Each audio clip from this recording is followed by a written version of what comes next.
started. Thank you all for joining us today. It's been a while since we've done one of these, and we're really excited to be here and grateful for everybody in the room and also on the webcast. So thank you for being here. For today's agenda, if it works.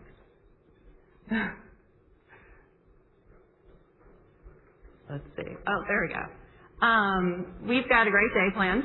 We are going to start with Steve and Mark. They're going to give an update since our last Investor Day and tell us a little bit about what's happening in the market today. We have Vlad here, who's our CTO. He's fairly new, so it'll be exciting for you all to hear from Vlad, as well as Eric, our CPO. He's got some great things to show you about Tenable One. And we've got Meg.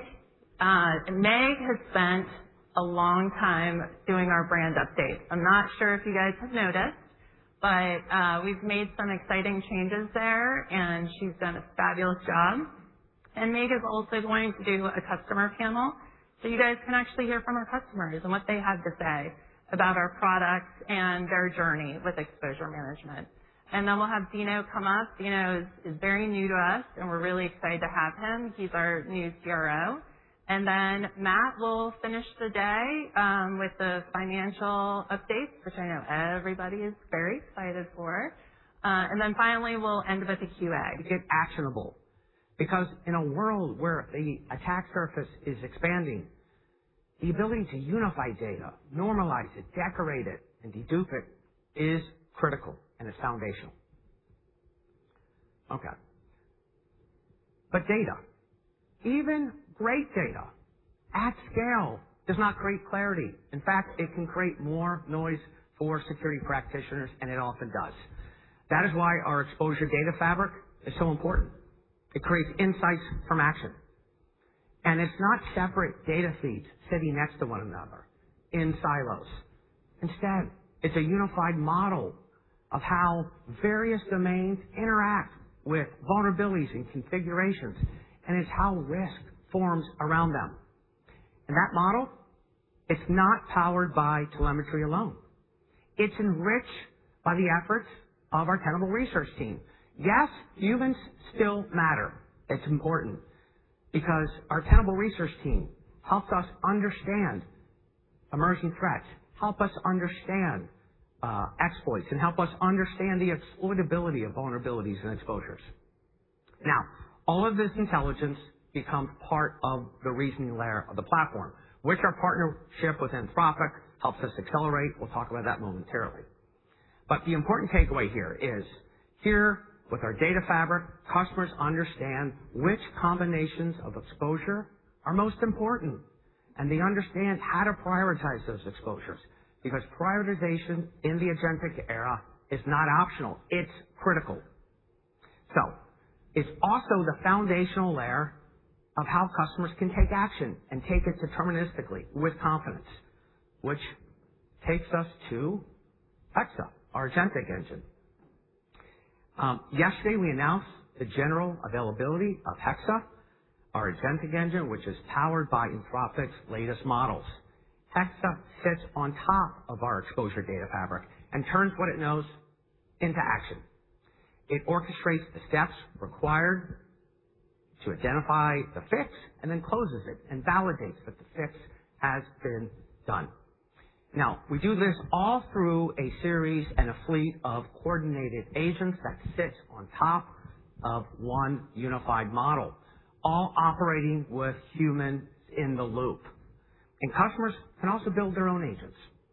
So instead of handing teams an enumerated list of vulnerabilities and say, here you go, Hexa can identify attack paths, can make recommendations, the best recommendations about the actions to take, and can orchestrate those fixes.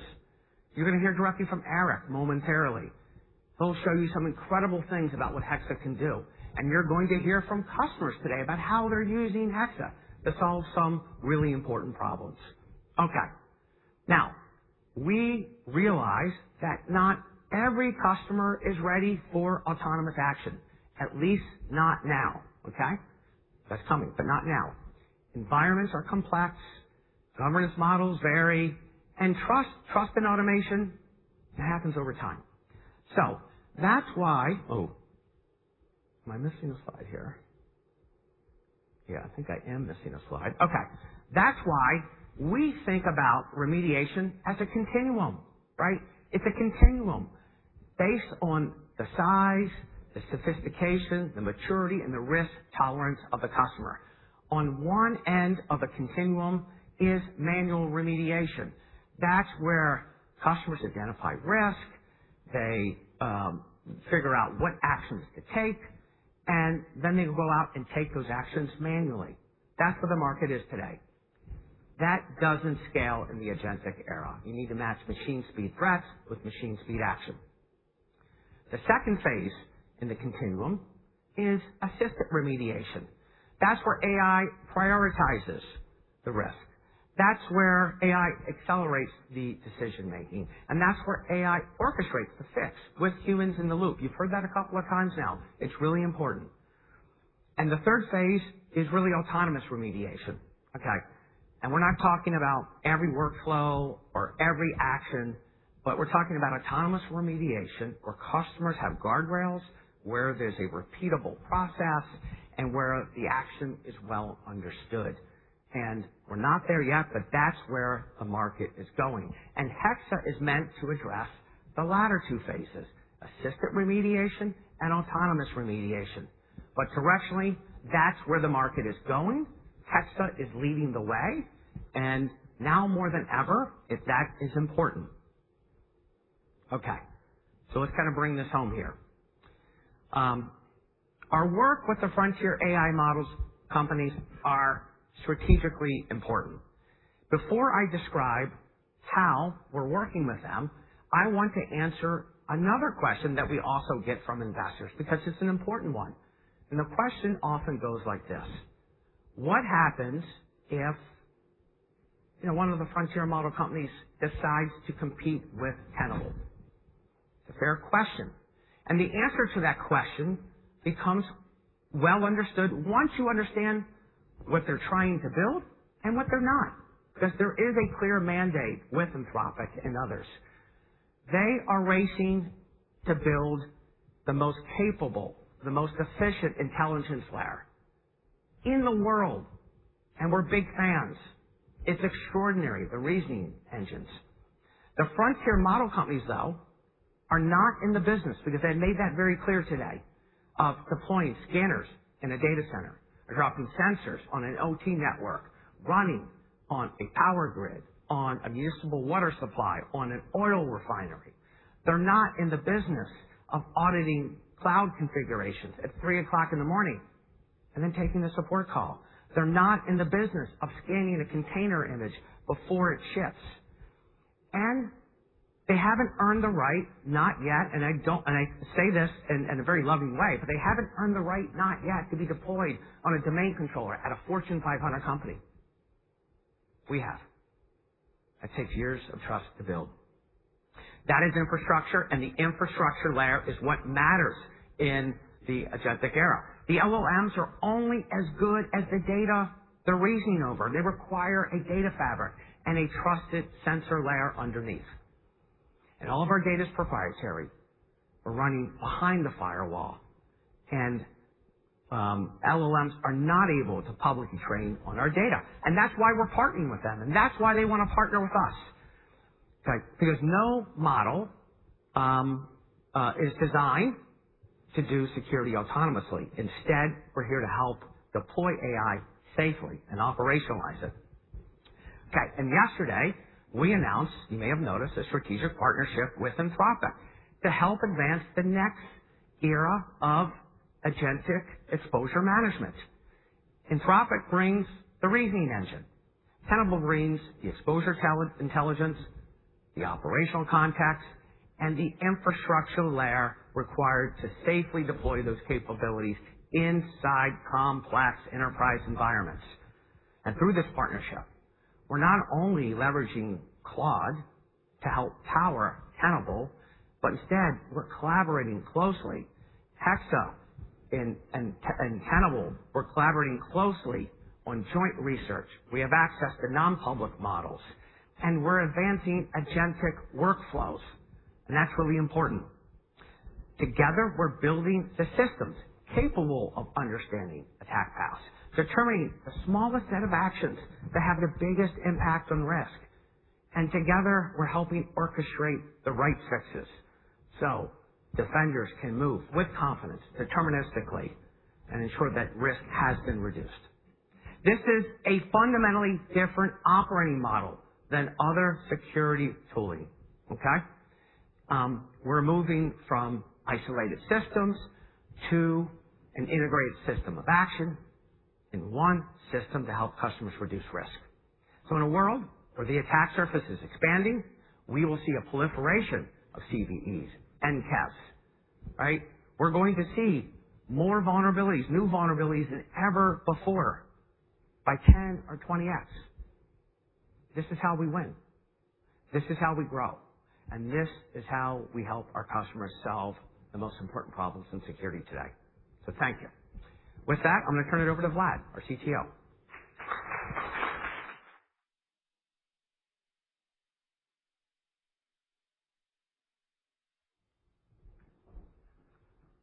Right. Good afternoon. It's a pleasure to be here. So as Aaron mentioned, I'm fairly new to the company.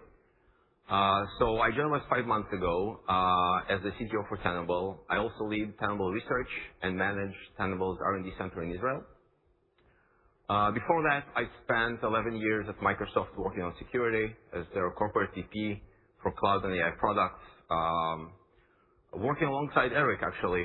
That was the previous time we did a bunch of things together, building products like Defender for Cloud, Defender for AI, the Micro Security Graph, Micro Sentinel, and a bunch of others.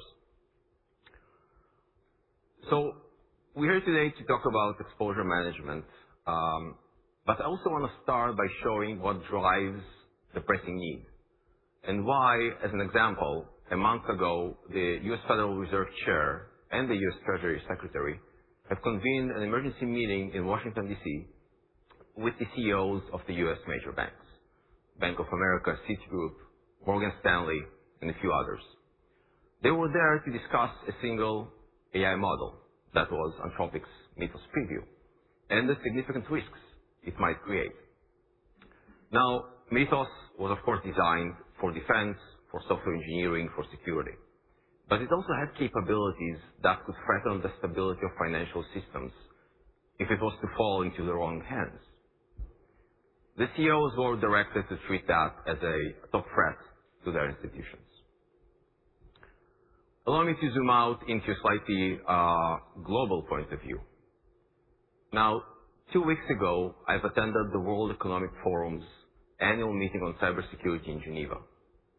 The goals of the Cybersecurity Center of the Forum is to coordinate the global cyber defense across the ecosystem, to partner in the fight against cybercrime and ransomware, and overall to strengthen the cybersecurity and cyber resilience of critical infrastructures and businesses worldwide. The event was attended by about 150 of the top CISOs, CTOs, and CEOs across the private sector, government ministries, heads of national cyber defense agencies, and many others.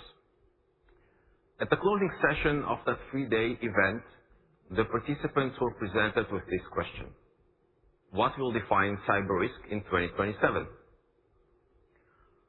The answer was clear, with 46% of the votes going to AI as a threat multiplier. Now, a slightly distant second place went to the response of geopolitical escalations that could target critical infrastructures. Now, I think it is quite clear that AI in the hands of attackers is both a bad idea, but it is also a global concern in 2027, but for sure it is also our current reality today. There's almost like a shift of mindset came up across every panel and every workshop at the forum. And that is traditional patching cycle is no longer relevant. AI and the agentic economy is the next greatest vector of global risk. And that also needs a new operating model. And I think that's the model we are also building our platform around. Let's take another look from the eyes of the adversary this time. Now, Mandiant have been tracking attacker speed for about 15 years. Looking at this chart that shows time to exploit, in fact, it presents the average number of days between patch availability and the first time we have observed exploitation of that vulnerability in the wild. Now, you can see on the left-hand side, the slide starts at about 2018. You see 63 days, then goes down to 44 days, 32 days in 2022. It's kind of a linear reduction. Something happened in 2023. It broke the trend. The time to exploit collapsed from 32 days to just 5 days. In 2024, it went -1. And Google Mandiant's report from last month puts that number at a -7. Now, the moment that line has crossed 0, that's that yellow dotted line, that's the moment the patch cycle basically stopped working. It means that adversaries today are exploiting vulnerabilities, on average, a full week before a patch is even available. Now, this also shows us it's not a snapshot or a point-in-time situation. It's a curve, it's a trend, and it's quite clear where this is going. Now, I've been in cybersecurity for about 25 years, and the rhythm was roughly the same. And Mark and Steve touched upon this as well. Somebody, usually a human security researcher, finds an issue in code, finds a security vulnerability. They then traditionally use responsible disclosure to disclose it to the vendor, who then goes and tries to fix the software, eventually issuing a patch or a new version. Adversaries have operated on a similar cycle, although they're not in the habit of disclosing that to the vendors, but they also look for issues in code. Sometimes they get the patch and they do reverse engineering to weaponize it and use it in the wild. That window between discovery, patch availability, and active exploitation used to be measured in months. Now, traditional patching takes days. The last data point we have from a Verizon report released earlier this week was that on average, security teams take about 43 days to patch. It was actually better last year, but it was largely fine because you had the time. The best teams today, by the way, can probably pull it off in anywhere between 5 to 8 days. It's a big improvement, but it is still fairly off mark.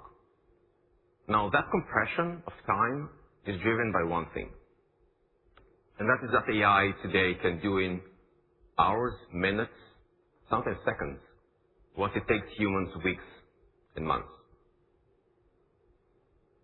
Now, we've heard it here, we saw it in the news, we're living it with Opus 4.6 in February, finding vulnerabilities that have survived decades of human review. 2 months later, Mythos came along. It found a bunch of vulnerabilities as well. But more so, it has changed logical flows. It has found lower severity issues and chained them together in a way that previously only humans could do into critical vulnerabilities. It has also built autonomously working exploits of those security issues. Now, about 11 years ago, we actually saw a similar watershed moment with AI. That was when Google's DeepMind AI, AlphaGo, had successfully defeated the human master Go player. Now, for a very long time, Go was considered the ultimate challenge for AI. It's a game that was played for over 2,500 years, and experts believed that computers were still decades away from being successful at that game. The thing is, the game of Go has more possible board configurations than atoms in the observable universe. That's 10 to the power of 170. And to that point, AI used basically brute force to beat games like chess, which is a simpler game, And brute force was basically enumerating all the possible moves, all the possible possibilities. With Go, that was unfeasible. So Google DeepMind at the time has proved that neural networks can master human intuition. They can manage extremely complex domains without relying on human knowledge, without using brute force methods, and also to self-improve exponentially, basically by playing millions of games against itself. Now that was a huge moment about 11 years ago. Now if we go back to 2026, the frankly mind-blowing realization that the frontier LLMs today can run a 32-step reasoning chain to complete end-to-end simulated breach of a corporate network is astonishing. It also means the reactive security cycles we all have seen for the last 2 or 3 decades are obsolete. Now, to be clear, this is not a single AI company story. I think this is actually a new rhythm of our industry. All the AI labs are racing on the same capability curve. Every model becomes better at finding vulnerabilities, doing so faster than ever in more sophisticated ways. We are seeing today that the volume of non-vulnerabilities is having a step change. And I think that's going to keep happening at least in the foreseeable future. The speed of exploitation is compressing, and the unpatched vulnerabilities, the misconfigurations, the overprivileged identities, the shadow AI agents, the AI infrastructure, all of those are already running in every enterprise environment in the world.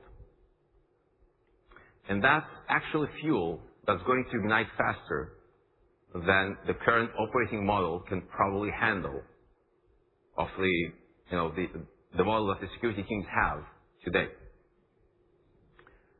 Now, I'm a strong believer that security is a team sport, and AI labs are definitely not the adversary. In fact, AI and frontier LLMs are the best new tools the defenders ever had.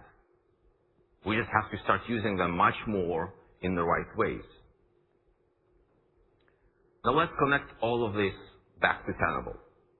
What I want to do is to go one level deeper, a bit more technical, on 3 things.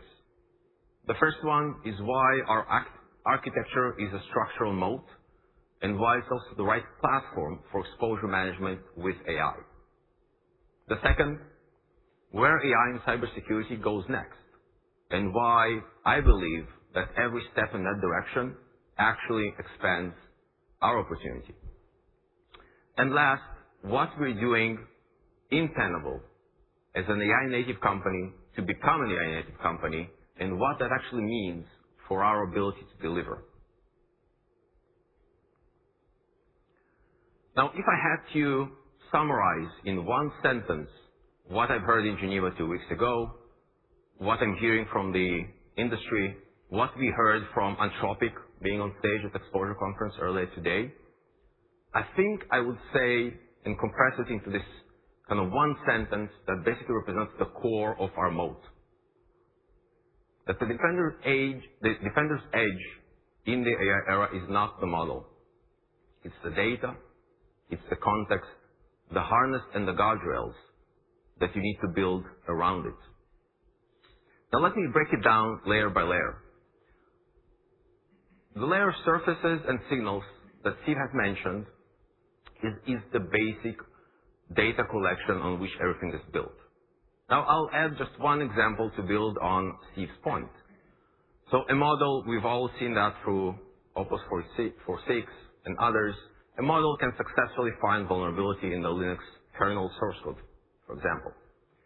But it can't really go and figure out which one of the 50,000 or so Linux hosts running in the corporate network, which one of those is actually running the affected version, whether it's in fact effectively network reachable, or maybe it has a compensating control in place, rendering that vulnerability irrelevant for the moment.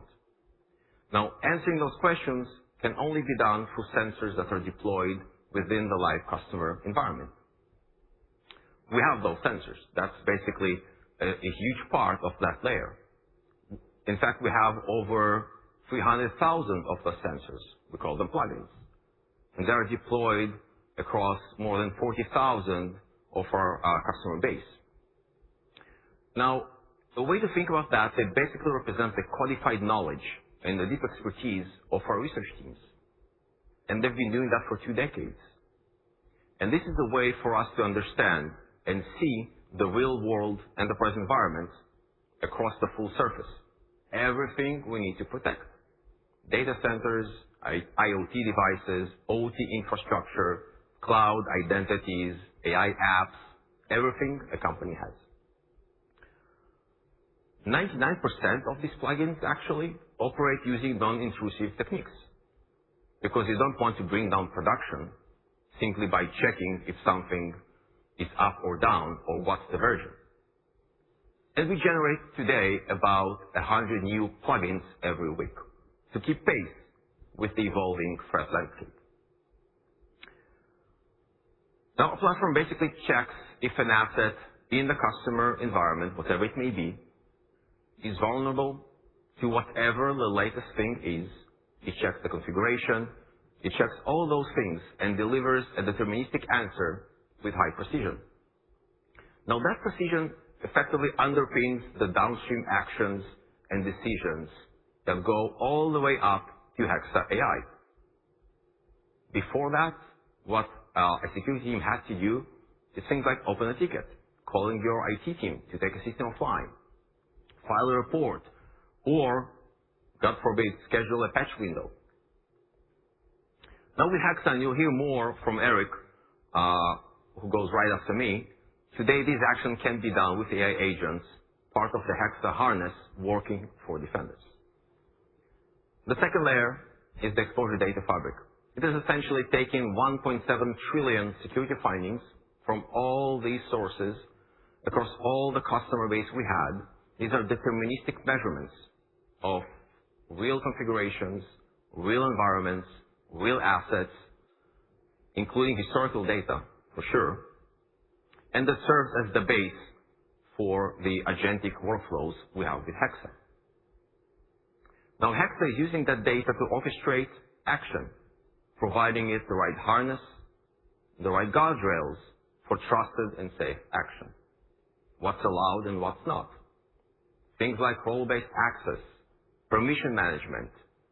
It has to have an audit trail and other enterprise requirements. Now, we know this, and AI labs have been saying this as well, that AI agents without the right harness won't be able to complete the more complex security workflows. Actually, things might get even worse because AI agents have the tendency to go off rails, doing things they shouldn't be doing. And this is happening as well. Now, across the 3 layers, every action Hexa takes is grounded in observable and measurable data. It has an audit trail. It gives defenders the levels of autonomy they need to protect their enterprise, both at machine speed, but with human control. Now, as Steve mentioned, these layers, they compound and they create that structural boundary that we're talking about. The second thing I want to leave you with is what Tenable is doing to become an AI-native company. Now, during my time at Microsoft, and specifically for the last 3 or 4 years, I've been part of the company's AI transformation at scale. And in a sentence, that's basically the playbook we are running here. Now, today, 100% of our global R&D team is using AI tools day to day. We have built the right scaffolding, the checks and balances. We have usage metrics. We have token economy. And we've even added AI fluency, if you will, as a performance criteria. We have also established new AI-native operational structures. We call them acceleration squads.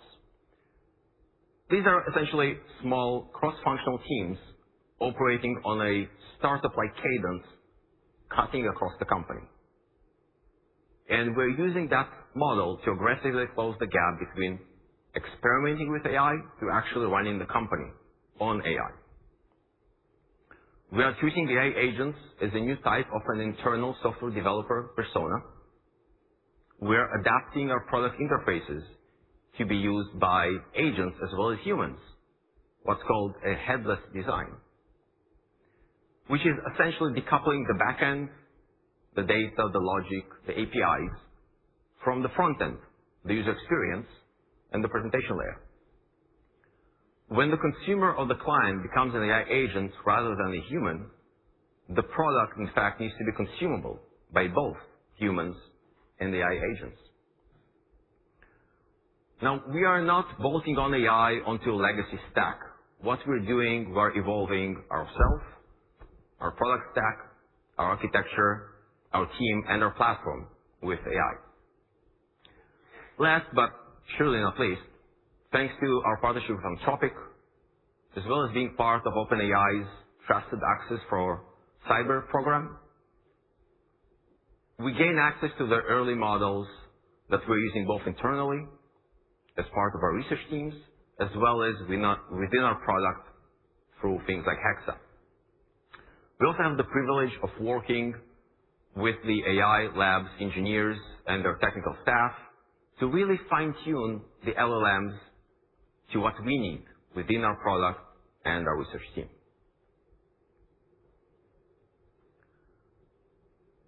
Now, the AI transformation we've driven internally is basically, it's a program that's structured across 4 themes, 14 work streams.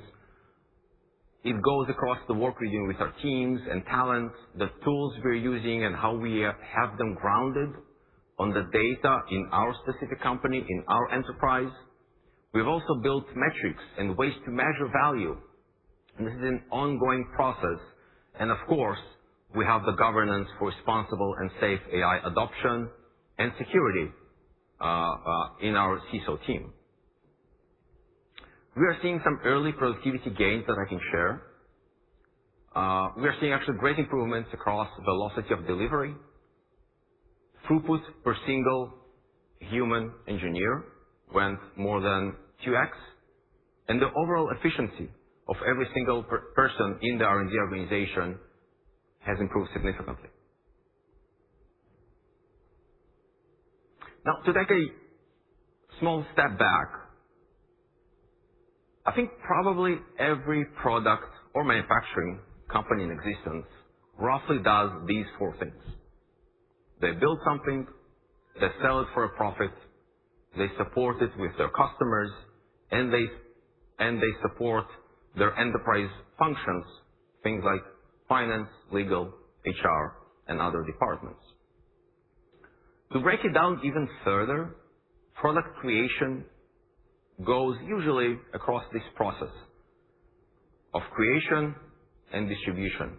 You find the problem you want to solve, you write requirements, you architect a system, you design an interface, you develop it, you test it, you document it, release it, and then you work with your marketing and sales and operation teams to get it in the hands of customers and make a profit.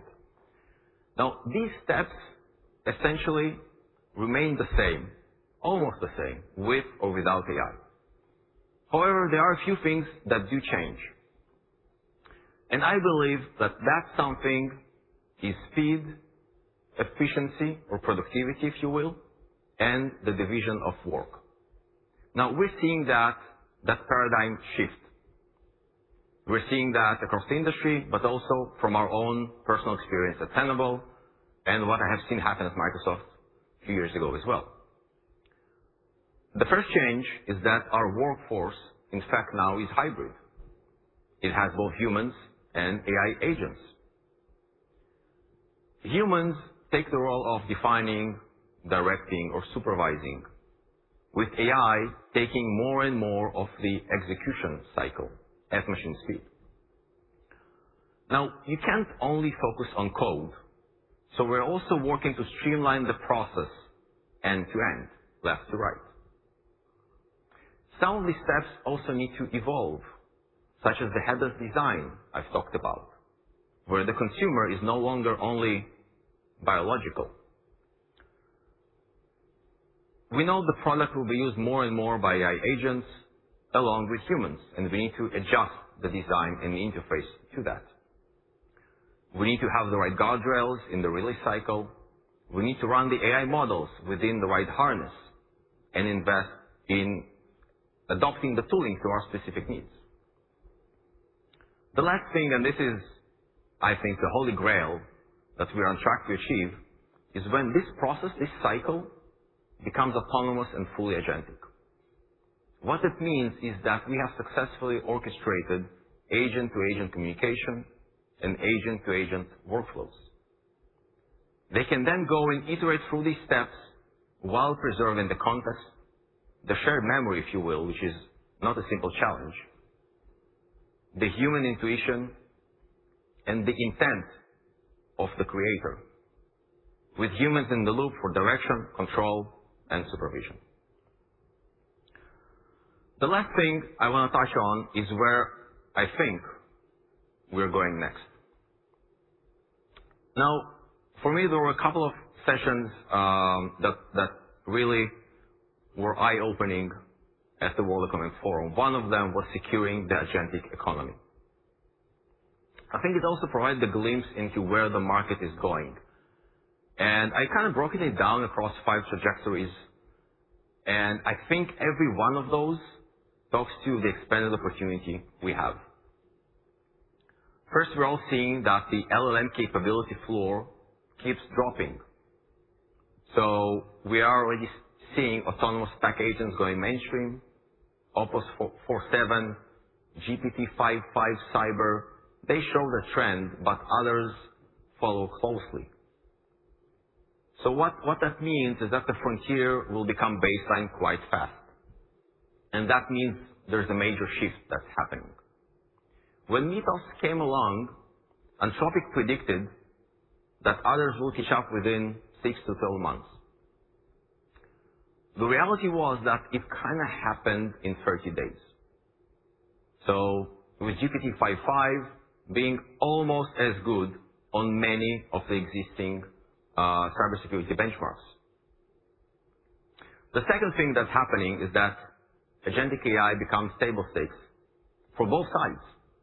Both the adversaries that are way ahead, actually. They're early adopters, these guys. They're moving super fast. But also for defenders. If you go to something like a HackerOne leaderboard today, you'll see a bunch of names.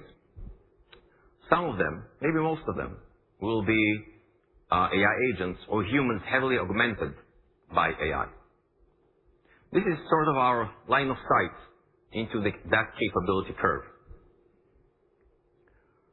There's also an interesting implication on regulation.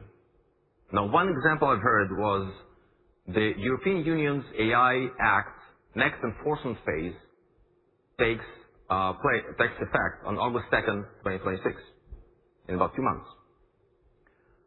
And there's a discussion of what that actually means, where things like audit, compliance, cyber insurance, they all require reproducible, auditable, deterministic output. What I think that means is that LLMs have to be part of a workflow in a way that ensures determinism as well. So it needs a harness, it needs that wrapper. The agentic economy is definitely the new attack surface. Our own Cloud and AI Security report we've released a few months ago shows things like 70% of enterprises today have AI artifacts, such as MCP servers or AI applications, without proper security oversight. Eric is going to share some data points that are even scarier of what we're seeing from customers today. And last, the contextual value. For Tenable, that context is realized through our exposure data fabric, and I strongly believe that becomes the most valuable real estate in the stack in this new world. I don't think success will be to the one who has the smartest LLM. All of us will have access to LLMs. Depends on the price, but that gets cheaper and cheaper as well. I think success will be for those who can ground those AI agents in the right data, in the right context, orchestrate them with the right harness, and build and run them with the right guardrails.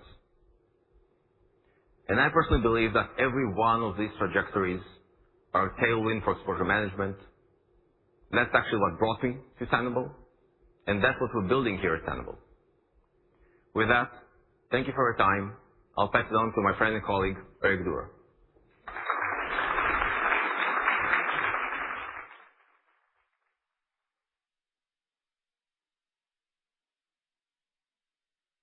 All right. Hey there. I'm Eric, Chief Product Officer. Been here a little over a year. Before this, I was at Google for a couple of years. I led the Mandiant integration, Chronicle, Google Threat Intelligence. And before that, I was at Microsoft Security for quite a number of years with Vlad. I had a funny job there. I was, in addition to building security products, responsible for the Azure SOC and incident response for all of Microsoft. Spoiler, I wouldn't recommend doing both of those jobs at the same time to anybody, but it did give me a unique insight into how one of the world's biggest targets is attacked every day, and that's been super helpful in my career since and what I bring to Tenable. There's a ton of innovation that has happened in the post-breach world, even before AI, but not as much in preemptive security. And that's a big part of what brought me to Tenable. I watched this pattern over and over. The breach happens, we clean it up. That was before AI. AI changes the math. If the attackers are operating at machine speed, as Mark talked about, you can't respond your way out of that with spreadsheets. The defender's edge has to move forward to preemption. You have to fix it now before they exploit it. And this is me, with a little help from Claude. My version was longer. So what's happening? We talked a little bit about this earlier. This is a hard problem before AI, and AI is making the attack surface way worse. You see productivity rising. Of course, visibility is falling. But we've kind of seen this movie before in security. We saw it with cloud, where cloud adoption outpaced security. We saw it with SaaS, where things, remember when Box and Dropbox came on the scene? All of a sudden, there's documents being shared everywhere, and security teams are saying, I have no idea how to keep my hands on this. Same kind of trend, but AI is running this tape at 10x speed. And these are two curves moving in opposite directions. The business is sprinting. Every business unit is shipping AI models, training data, agents, MCP. The workloads are going live faster than security can spell them. The CISO is effectively flying the plane blind. But every platform shift creates a new security category. Cloud gave us CNAPP. The dissolving perimeter gave us zero trust. We believe shadow AI accelerates the trend toward exposure management.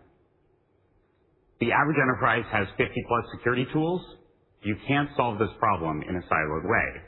The answer isn't a 51st security tool. We think it's Tenable.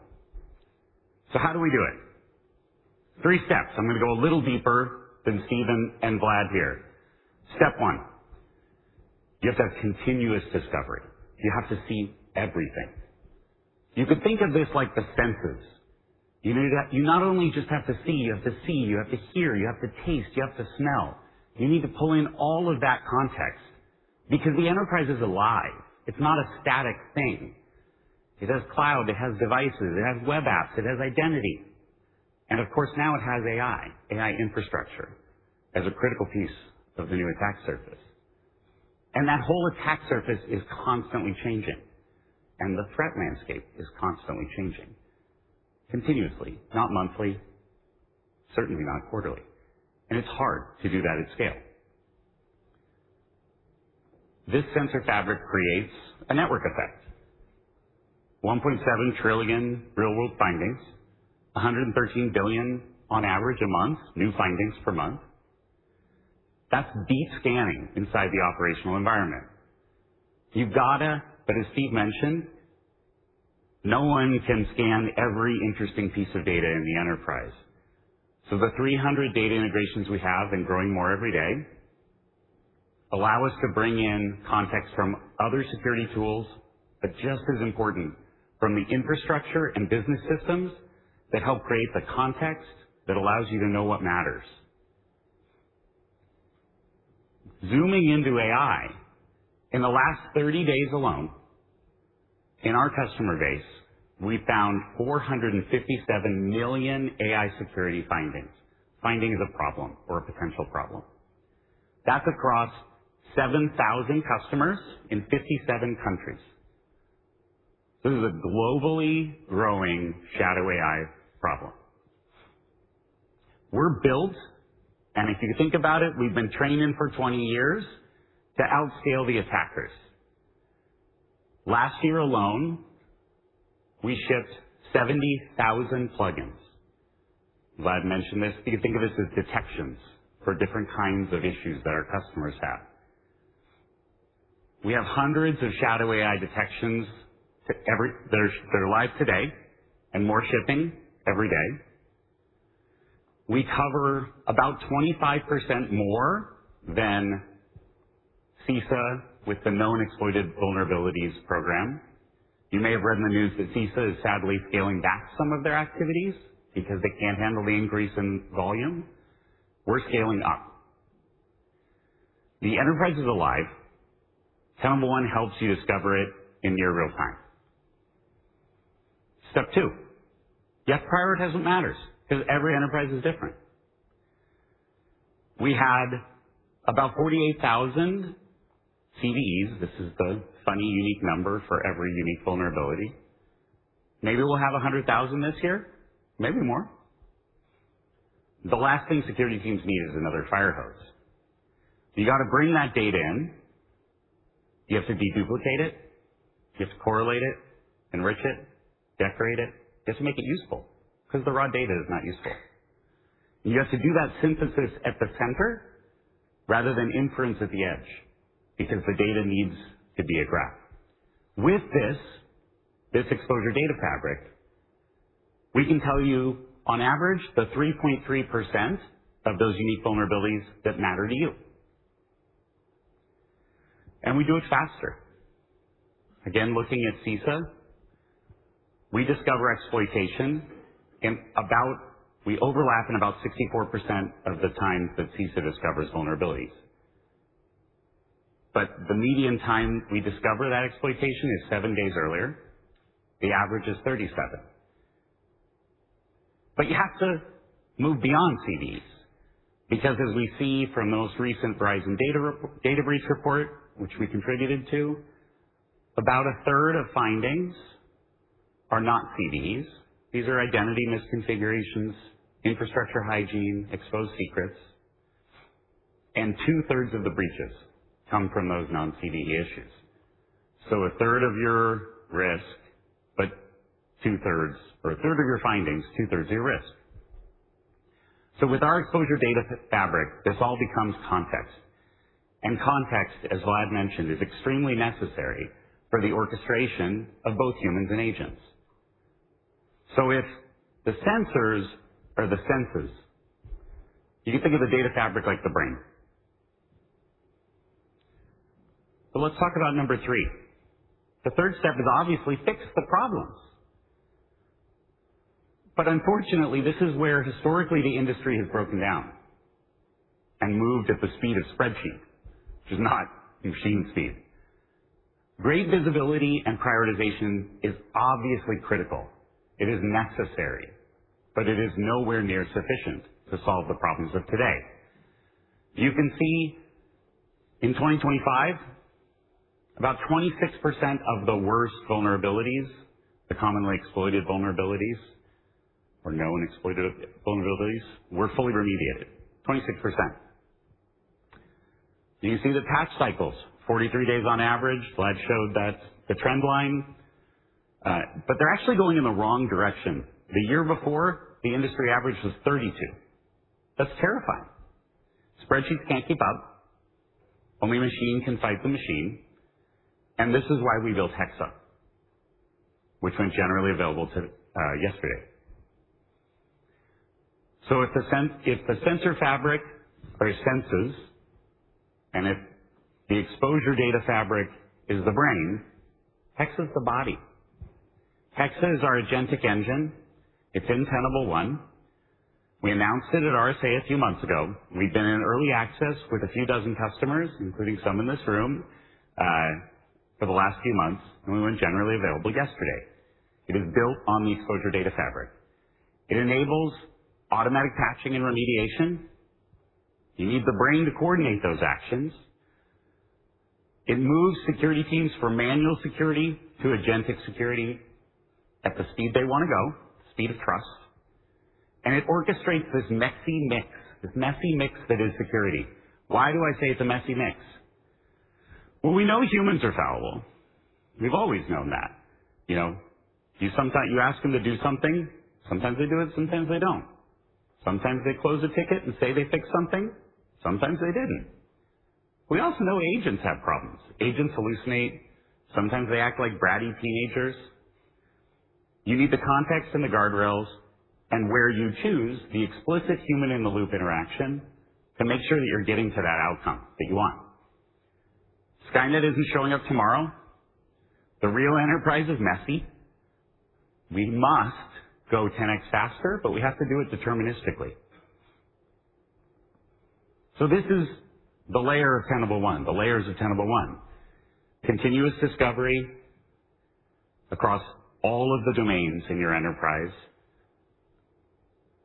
including the business context that makes it real. The world's smartest exposure data fabric, the brain, tells you what matters, avoids hallucinations in real time, and Hexa, the body, the agentic engine that gets humans and agents working at machine speed. But enough slides. I get to show you the product. And so I'm going to take you through 4 demos in the next 6 minutes, I think. So let's get into it. This is demo 1. How do you get from 10,000 findings to one attack path? If you remember, attack path analysis is the only way you can get from 10,000 findings to a few things that matter. This is looking at the sequences of events that get you from an exposure to something that matters. Frontier models can't do this. They don't have the asset graph. They don't have the identity context. They don't have the brain. So here's the demo setup because it's going to go fast once I get going, okay? Customer environment, simulated customer environment. We've got cloud, identity, VM scanning, applications, and of course, a bunch of AI infrastructure, just like every organization on the planet. So let's go and play the video. So here I'm in Tenable 1. I open Hexa.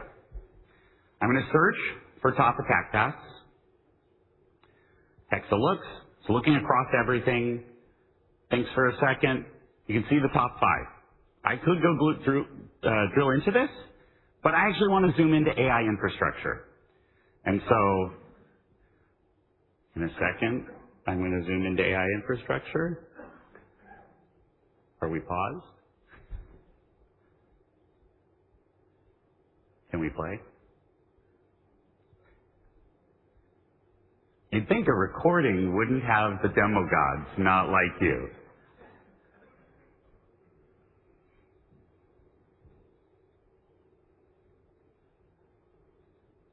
I can tell you what comes next.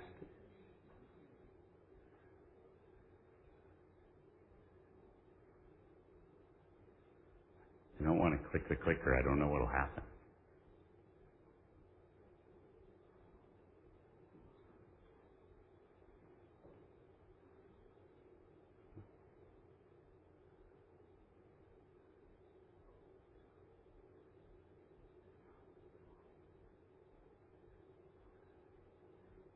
Why don't I tell you what's going to happen while we try to get the video going? We'll put it on the website. Yeah, we'll put it on the website. So, what would happen if the video played is you'd see a 4-step attack path, okay? On the far right is a fine-tuned model. This is something the organization is using for an app in their environment, and they're training that with proprietary data. On the far left is a user. But if you looked, that user doesn't have access to the model, so you're probably fine, right? Not really. In the middle is some training data. It's just in a storage location. In this example, it's in an AWS S3 bucket. The average customer has thousands or tens of thousands of these. There's no real way, unless you connect all these pieces together, to see that the data that's in that S3 bucket is actually the data that's used to fine-tune that model. And this exposes you to something that we call data poisoning or model poisoning. But let's go one step deeper. You might, if you're a good security team, say, let's look at who has access to that training data. And you would find that the user in this attack path does not have access. So you're safe, right? Not so fast. What the user has is the ability to create a policy that gives access to that bucket. So if you get a hold of that user, you can start printing access all day long. Get into that training bucket and poison the model. That's the kind of thing that adversaries love, and it's the kind of thing that siloed security, here now it's going, it's the kind of thing that siloed security just can't help you figure out. Because you really have to look at the intersection of identity. You have to look at how that identity is related to the storage assets in your environment and how those storage assets are being used with the AI infrastructure that you have. So you really need all the data, plus you need the brain to find an exposure like that. But we can do more than just find stuff. So the second demo is showing you how Hexa AI helps make humans superhuman. So analysts spend a ton of time doing manual tasks in every aspect of security. We all know this. Hexa handles the operational busy work so that analysts can focus on decisions, not clicks. So same environment, similar environment. What I'm going to use Hexa to do, I'm going to set up a scheduled scan. I'm going to create a dynamic system to organize the results. Also something people spend an outrageous amount of time doing manually, historically. And then I'm going to create a summary for my management team because I want to look good. So let's go. Here I am. Open up Hexa. Zoom in. So I'm going to create a scan, targeting a couple of assets. I'm going to tell Hexa, hey, these are our finance servers. So I want this to happen regularly. Please do it for me. And also, we went pretty quickly, but you should have seen it said that I'm going to tag these things as they go. Here we ask for human in the loop because you're doing a write operation in the environment. We're going ahead and creating the scan. By the way, also you should notice this is setting up multiple sub-agents in parallel because Hexa is a harness that orchestrates multiple agents. Now it's doing the work. Now it may have paused again.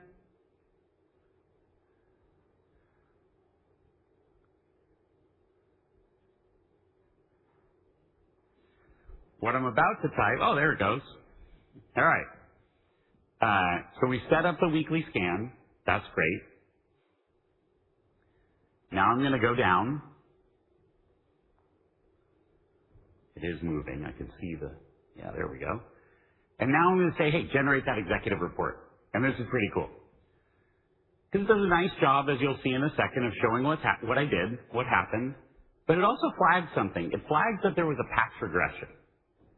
This means you previously took an action to patch something, and it doesn't look patched anymore. Maybe the patch failed, maybe something else happened. This is what the industry talks about as validation, and it's really an essential element. It's one of those guardrails that helps make sure that when humans or agents go do things, that we make sure that they get done correctly. Super important part, especially in the world of AI.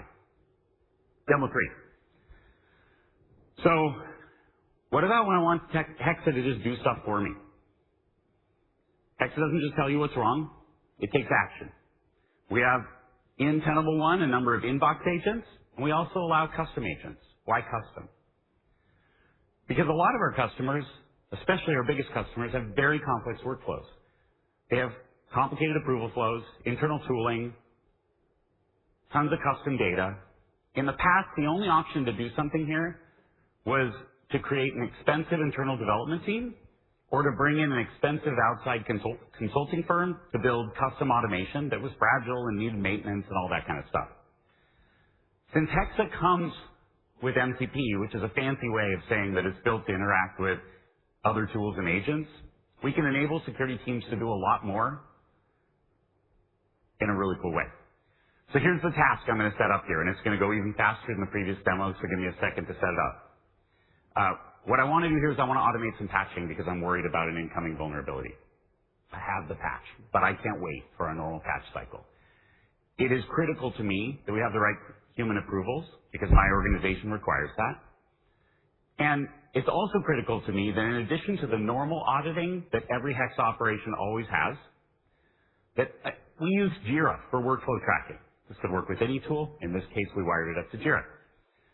I'm using Claude for the demo, Anthropic's Claude. It could be Codex or any other AI harness.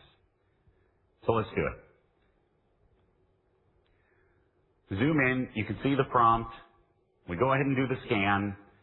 I found a few assets that have high vulnerability scores. So these are risky assets. Great. Now I'm going to go and check, do I have patches for them with Tenable Patch Manager? Turns out I have patches for most of them. Great. A couple it notes, they don't need a patch. They need a registry fix. Okay. That's easier. That's good. Now we found 6 findings across a few assets. We're going to get to a place where I have human in the loop. By the way, you don't have to have human in the loop. If you want to be fully autonomous, you can do that.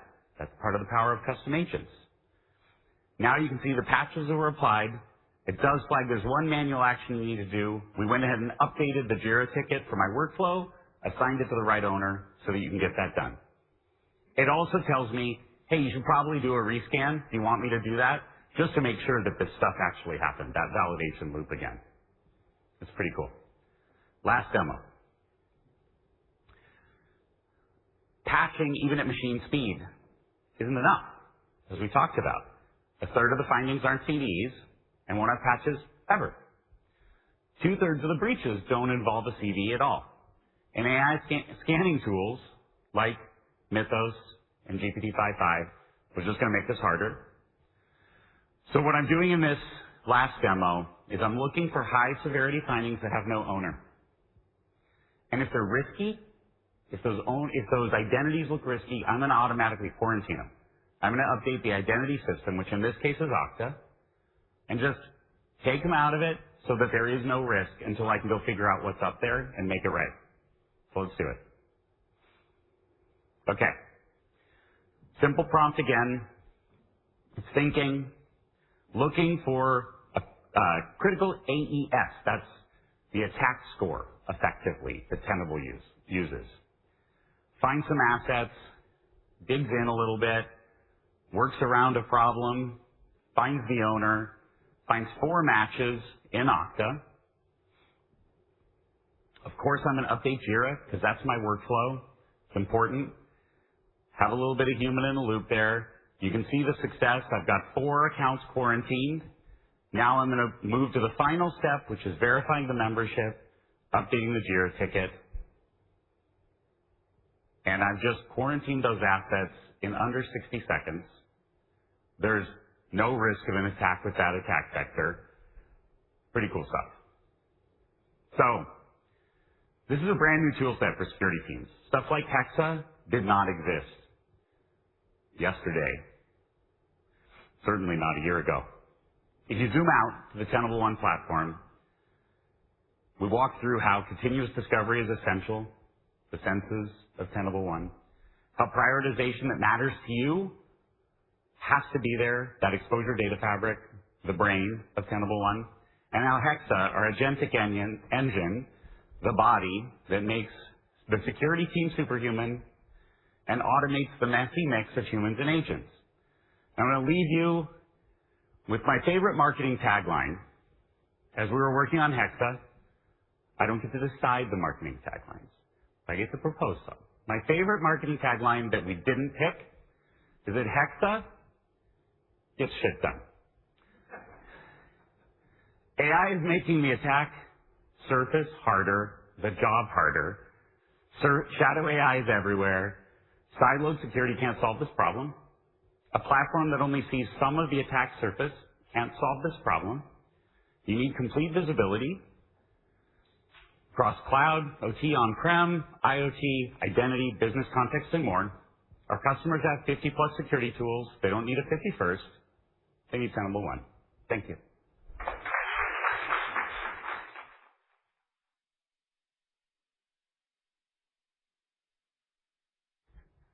All right. I know we're running a little behind, so I'm going to move relatively swiftly through talking about the marketing piece and then invite our customers up on stage so you can actually hear how they're using Tenable One and Hexa. But by way of introduction, I am Meg O'Leary. I am the Chief Marketing Officer here at Tenable. I can't believe it, but I'm here almost 3 years. They've let me stay. So, I love this company. I love this team, and I think we are building something really amazing. So let me talk, as you came in, I'm sure, I hope, saw the new Tenable brand. And so this is not about marketing for marketing's sake. This is about taking the foundation of Tenable and what we've built and signaling to the market that we are here and ready for the AI era. So, the future we are building required a new expression of Tenable. And so we really want the market to see us in a new way. We are very proud of our vulnerability management heritage. As companies are looking for VM, they're going to come to Tenable. They're going to come to Tenable because we are the undisputed leader in vulnerability management. But as you've heard over and over again, we are ready for the next generation of what's happening around exposures. But there's so much goodness in this brand. When we built this brand, we spoke to over 1,000 customers. And the number one thing they said about why they like Tenable is because we are trusted. That is the number one attribute that they associate with the Tenable brand. So we want to hang on to that brand, but we also want to express it in a new way. And when we spoke to those customers, what we realized is we have something that is very, very powerful.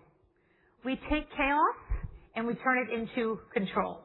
So you heard from Eric and Steve and Mark, 50-something tools, 50-plus tools inside their environments, 12 to 15 teams.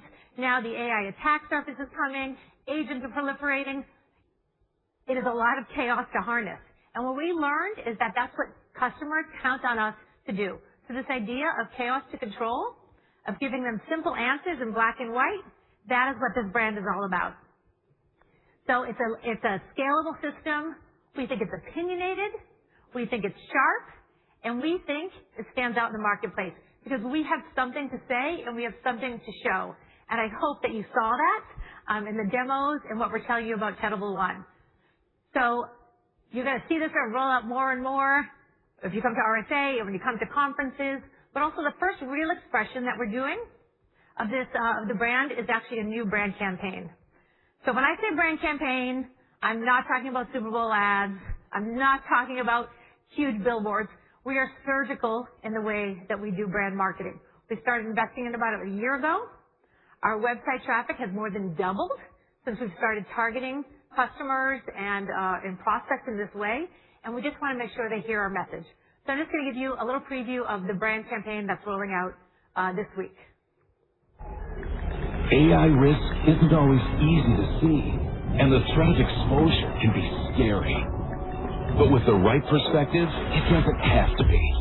You can let it run wild across your organization, or tame it. You can let it strike at any time, or harness it. You can let it prey on your company data, or contain it. Employee AI doesn't have to be chaotic.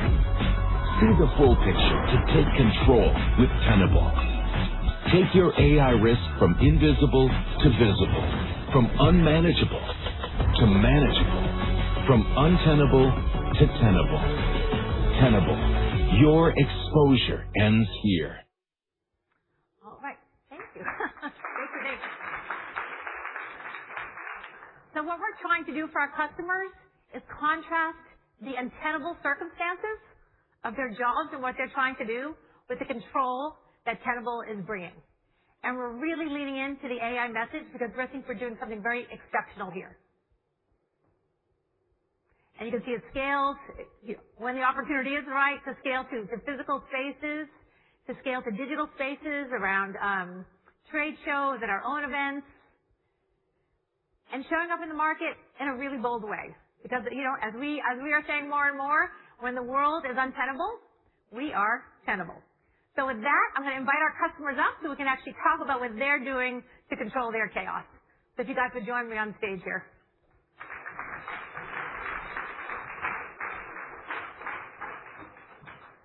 Come on up.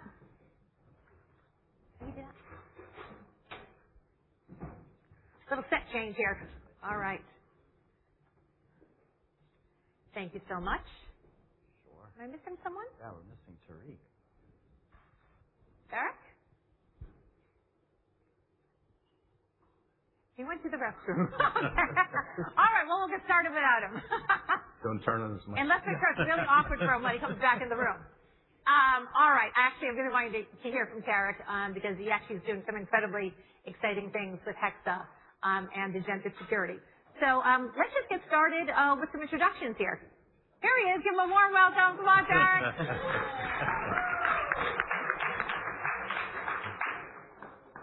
No, you're okay. You're okay. Why don't we go ahead and get started? Rick, you want to introduce yourself? Sure. My name is Rick Lagama. I am the CISO at Geico. Be sure to bundle your home, auto, boat, and motorcycle and give us 15 minutes and we'll save you 15%. John Schramm. I'm the global head of IT risk and security for Munich Re, the largest company you may not have heard of before. And I run a team of 400 security professionals across 10 countries for the world's largest reinsurer. Hi, everybody. My name is Tarek. I hope my mic wasn't turned on while I was in the bathroom. You're good. You're good. It would have been great. But yeah, as I think you can hear, I am French. I've come from Vika, which is a cement company, which I'm telling in a very poor accent, I'm sure. Basically, they build concrete and sell it across multiple countries around the world. And I'm super happy to be here. I don't have a cool tagline like Rick for selling new cement, but sorry. All right. Well, we're super happy to have you here. And let's just talk about the journey that you are taking to exposure management, right? So I know you all sort of started your journey with us around vulnerability management. I know there's been a lot of expansion that you've done. But can you just talk a little bit, what was the breaking point or the turning point for VM that made you decide, okay, we need to move on to exposure management? And maybe Rick, you could start for us. Sure. So I'm proud to say that I've been working with Tenable now for 12 years. I'm a 3-time customer, though according to Mark and Steve, I will not get Tom Brady GOAT status until I buy them 7 times. But anyways, so for us, and it wasn't necessarily a breaking point, right? I mean, Tenable's really been helping me over the number of years that I've been working with them to pivot my journey. Certainly from a vulnerability management perspective, there's no lack of CVEs. And part of the reason why I'm a big fan of Tenable One is that it's my single VM platform. So regardless of where all these various sensors are, right, my ability to ingest all that information and then have a single brain provide my overall exposure management, and oh, by the way, to take it to the next level, understand my attack exposure score is really important. And what that really means is this, right? From a tech perspective, there's certainly no lack of vulnerabilities that we need to address. But when I go to tech leadership or when I talk about risk reduction with ELT members, I'm really talking about risk. So when I go and say, these are the 5 things that we need to focus on because they're exploitable, all of a sudden it changes that narrative. Then instead of me going with 1,000 things and saying, address that, I'm basically saying these are the 5 things you need to focus on. Awesome. Derek, I know for VICAT, it started with VM, then it was OT, and then it was CNAP, and sort of all of the different domains around Tenable One. But can you kind of talk about what drove you to sort of bring it all together under an exposure management platform? With pleasure. So Vika operates in cement and plain. So we started with OT because the sensor solution is actually the best that was on the market. Nobody else was offering that. So then we went to agent with vulnerability management. We basically followed the product roadmap of Tenable. And then we moved into the cloud. So we invested into the Tenable Synapse. And at this moment, we moved to Tenable One and we went into exposure management. And the philosophy actually made sense. Because what is exposure management? Like Rick said, vulnerability, CVEs, that's also what Eric said earlier. Actually, 2/3 of the breaches don't come from CVs. They come from misconfiguration. They come from stuff that are really dangerous. Also, since we are among a lot of countries, it's important for us to share the same language. So talking like in Brazil or in India, we do need to make sure that we all understand where the risk is and when it's to be fixed. And exposure management gives us that through the unified view, the unified dashboards, and the attack path analysis. Like Rick said, instead of saying you have 1,000 stuff to fix, no, you have this one and this one to fix. This will secure the solution. And this allows the various owners of all of the platforms to go back to their boards with something that's simple, actionable, and that you can measure in the end. And sorry, I'd like to add to that. Like, that's a great point, right? Because we all have a lot of security reactive systems, right? And when I think about Tenable, it's my proactive system where I have all the information and telemetry. And oh, by the way, right? We all have various EDRs, and the EDR companies are also talking about VM. When was the last time you were able to install an EDR on a firewall? No, right? So, which is why Tenable is the right solution, because regardless of what the sensor is, you can pull it all in, and now we're having a proactive conversation to go and look for things that matter, where I have misconfigurations around my crown jewels. Yeah, I completely agree with that. There is a shift that happened with the reactive environment and EDR, and actually Tenable is bringing this kind of mindset that actually security teams know about, like you need to fix this right away. And Tenable allows everybody actually to bring that mindset to the proactive movement. So actually we can fix at the speed of the machines. Every vulnerability is a risk. Every exposure is a big risk. It needs to be fixed right away. So yeah, absolutely great point. John, please. No, I think it's really important, this capability to understand the entire attack surface of a company. Again, we have 2,000 plus applications. We have hundreds of thousands of devices on our networks. Sprawls the globe. We have 149 legal entities that we're governing in my central security services team. And sometimes we can't actually shut something off. We don't have a patch for it, but it's making a lot of money, so we can't turn it off. So we need to push a fix. Maybe it's a web application firewall rule. Maybe it's a rule. Maybe it's a network structure. And being able to see everything that I have and where those problems are, the things that I can fix, to be able to fix them, and the things that I can't fix, to be able to do something different is very, very critical to our business. Can you talk a little bit more about specifically why Tenable One, right? There's a lot of companies, lots of platforms coming out around exposure management. What is it about Tenable One specifically that you chose that as the solution? I'll throw it out to any of you who want to jump in. So first of all, props to Tenable leadership, okay? They have made Tenable One incredibly easy to buy. They've simplified the SKU process, made it really easy for the channels in order to be able to sell it to me, the customer. And oh, by the way, right, in terms of how they package all the capabilities, it's really meaningful. But for me, right, the openness of the platform and the simplicity and the real power, and really, right, with Hexa, it really comes down to how creative my teams can really be. And as all of you are out there and read constantly in the Wall Street Journal about how lots of companies are reducing headcount by 5 to 15%, what does that really mean, right?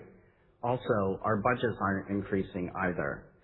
So one of the things that we'll be taking a look at is how we can automate a lot of the lower level types work by using agents in order to take those things. So such as, and the super nerd thing specifically is tagging an asset with the right sort of metadata so that we can make sure that the right scans are being approached.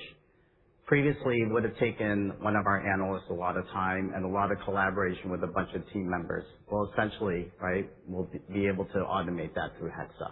That's such a good point. First, I just want to make sure everyone in the room saw we announced new pricing and packaging a couple of weeks ago around flex pricing so that our customers can use the assets they need to use in a fluid way to match the needs of their environment. So if you haven't seen that news, I'm sure Aaron has shared it, but just so we all have sort of the context there. But then as we're talking about Hexa and what we're able to do with this agentic engine within Tenable One, there's everything from sort of the drudgery, right, of the work that just takes time, tagging, what have you. And then there are things that we're doing that are next level that we really couldn't even think about doing a year ago with such speed. Yesterday, Tarek did a breakout here at Exposure to talk about what he's doing with Hexa and with agentic security. 200 people came into, was it this room? I think it was this room. Well, but literally a standing ovation at the end. So, Tarek, I would love for you to sort of share with this group how you're using Hexa from the spectrum of just helping with manual work all the way up to how it's, it's upping your game in risk, in lowering risk. With pleasure. Just to go on what Rick said, because it was very true. Why do we trust Tenable One? Actually, trust is the right word. Out of the big players that we've been using for quite a long time, we didn't have any kind of major issue that some others might have. So this layer of trust that has been built over all the years makes Tenable One the right decision to bring your data into it. We do feel safe with the solution. Also, the vision is very good. As I guess French people are very nosy. So I also exchange a lot with the technical teams. They're very good. It makes sense where they go. So there's a kinship of engineers that's been created. It is something that personally I like a lot. About Hexa. So yeah, I also had the pleasure to have access to Hexa before the others. So I played with it for maybe the last 4 months. And what Rick was describing, like the tedious task that used to take analysts or even more senior people like me 2 or 3 days every month, can be automated and actually then takes 20 minutes on a Monday. I can do it whenever I want. Change my tags, change my scanning, and you need to know that when you do that, this is the basis of discovery. Without those kinds of not very sexy tasks, actually, the tool doesn't work as well. So somebody has to do it, and now Hexa can do it. So I can put value, my time, my reflection, actually risk management, which is my job actually, where it matters. And that for our board, that's dollars well spent. So this, just for that already, Hexa is fantastic. Eric showed it to you.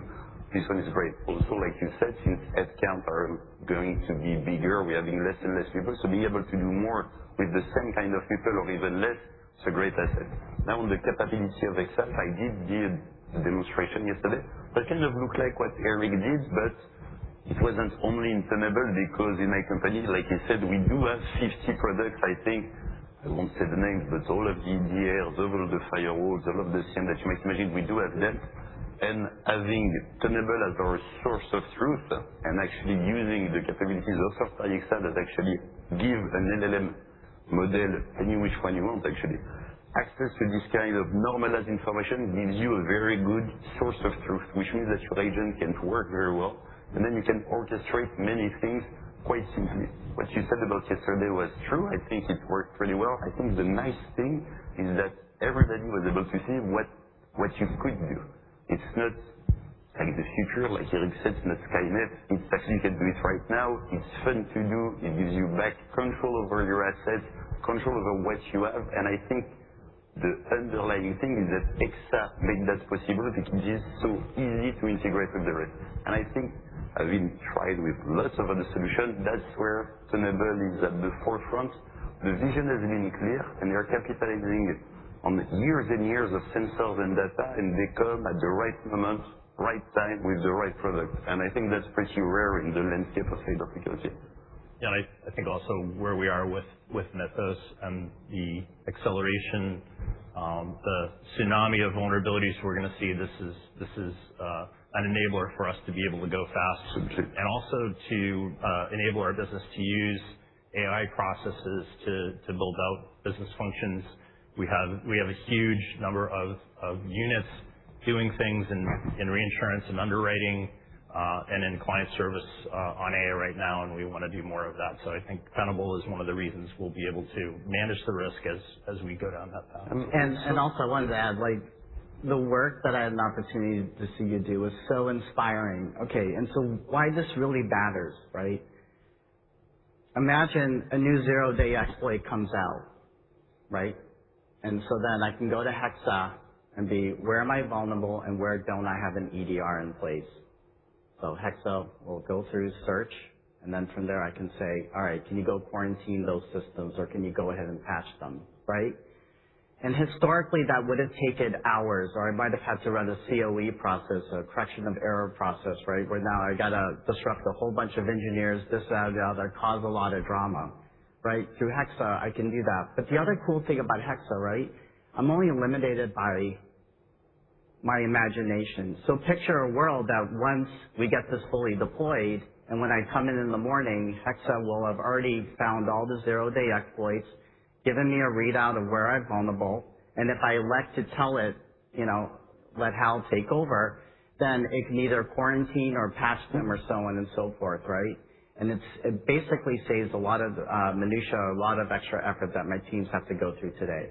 Yeah, and like Rick said, which is very interesting, since I had access to Excel before the others, earlier during the week, it made cybersecurity fun again. We started asking questions, like it was finding solutions. So the job wasn't a dread anymore, so the noise of this hassle, it became fun again to interact with our tools. So that's one part which is great. Another thing also that I wanted to emphasize, so the great presentation, knowing that Tenable is going AI native also actually makes sense with what our companies are doing. So there is a convergence that's happening, and Tenable offering us XMCP using AI. We are also strongly encouraged to go AI native also. So we do have the access, the MCPs, to not go into the technical work, but actually the way to plug in the AI nativeness, it's not English, I'm sorry, of Tenable with our own AI nativeness. I think that's great. I know we're up against time, but I have just one question I'd love to all to sort of give an answer to. One of the things, you know this better than I, but we hear over and over again about one of the values that comes from exposure management is the business level reporting. Going to the board, going to the leadership team, and sort of giving letting them know how at risk you really are. So can you just sort of talk about the value of Tenable One in terms of executive communications, in terms of communicating at the board level? Yeah, so historically, right, from a CISO perspective, in the olden days, we would go to the board and say, these are all our CV vulnerabilities and whether or not we're meeting SLA and big glass, and they would kind of glaze over, right? Basically, now I've been able to change the narrative. Now I talk about exposure. Now I talk about risk reduction. So now when I go up and present a pictorial representation, I basically show what are the top 5 risks, what are the level of effort, and oh, by the way, what's the revenue impact that if we lost that system due to an exploit, right? That really resonates with them, because at the end of the day, right, the general managers are the ones that dictate the product on what capabilities engineering needs to work on. And historically, it's always been a tough fight from cyber working with the devs or the technical teams to try and convince them. Essentially, I'm skipping them. I'm going right to ELT, and I'm saying, these are your 5 top risks. You can choose to accept it, but oh, by the way, this is what's going to be the loss of revenue due to an outage. John, how about you? Yeah, I mean, it's core to my program. As I said, 149 legal entities, all requiring reports. I run the security services company for the group. I have to report to all of them. So that's a huge task. I have a team of people who do that. Tenable is one of the primary feeders into that reporting system for all those entities to comply with the regulations and to demonstrate their oversight of the servicing that we provide. And Tarek, I know you talked about not actually talking about vulnerabilities, but actually you measure attack vectors, right? So can you talk a little bit about that? So like I said earlier, so VICA Group is based in France, but actually we have subsidiaries all around the world. So it's different kind of regulations, different kinds of laws, and also different kinds of cyber insurance topics. For example, a 6.2 in France. If you give us a good price with Geico, we can start a business. We can talk about that as well. But yeah, so there's all kinds of various stuff. So in Brazil, it's not the same as in India or in Kazakhstan. Anyway, so having a similar vocabulary, a similar grammar was one of the big issues that were moving around. So having Tenable One, but this for more than a year, has been a game changer because we do talk about attack path. So they managed to put that into their insurance contract. And so all of the countries, so it's also 13 countries, so it's 13 boards reporting to the board. So French, I won't get into that, but all of them share the same vocabulary. They can improve on the same spot. And since we also had extra earlier, I used to have to explain all of those reports. Everybody has its own card into exposure management, and through Excel they can actually ask questions on what to do and what would be the best way to actually improve that. So I almost made myself out of a job. Your risk reporting to the board level through Hexa, those reports, they were blowing minds of our own engineering and product team. So we're super excited to sort of see that kind of use. I know we're running a little long, so thank you so much. Thank you, Rick, John, Eric. Welcome. And with that, I'll hand it over to my friend and colleague Dino to talk about our GTM. Thank you.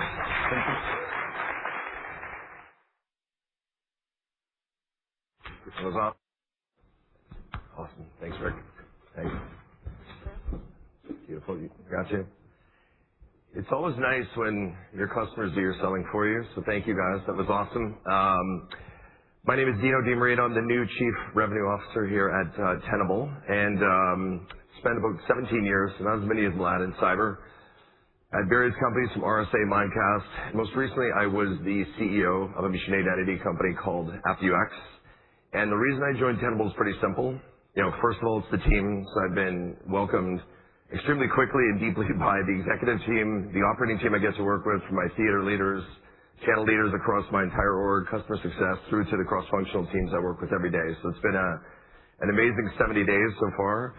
The second thing is the platform. When Mark and I and Steve first started talking, they walked me through sort of what momentum they had around the platform. This was pre-Mythos. I didn't predict Mythos, but I knew that in a world of AI, this would be the only way that you'd be able to fight machine speed attacks with a machine speed platform like Tenable One. And then lastly is the timing. Again, somewhat of the category. Exposure management is becoming a real category. It's becoming preemptive security, proactive security is a real thing now. And again, I think the shift in dynamics of how CISOs, like the three gentlemen we have on stage, think of preemptive security is changing from, a decades-long sort of focus on detection and response to more of a balanced focus on preemptive security, detection, and response, which I think is the only way that we're going to win the war against the adversaries, against AI machine attacks, machine speed attacks. So let me jump into a few quick updates on how we see the opportunity ahead for Tenable and Tenable One, a little bit about our structure, how we go after the market, and then I'll get into a little bit of the pricing, packaging, and positioning around the platform itself. So first of all, you guys know, you cover our stock, we're invested in Tenable. We have over 40,000 customers. We're very proud of that. A mix of some of our high volume business, from a Nessus perspective through to some of our on-prem VM technologies like Tenable SC, through to Tenable IO, all the way through to Tenable One. And a third of our enterprise customers already have some footprint of Tenable One. And that tells me two big things. A, exposure management is real. So you're talking thousands of customers have already made this investment in our platform. And there's still a lot of cross-selling and upselling opportunities across what we've already landed with from a Tenable One perspective. And two, we have a ton of runway just within our existing base of customers, let alone the net new acquisition that I'll touch on in a few minutes, and that opportunity to land and expand with Tenable One. We have a lot of partners.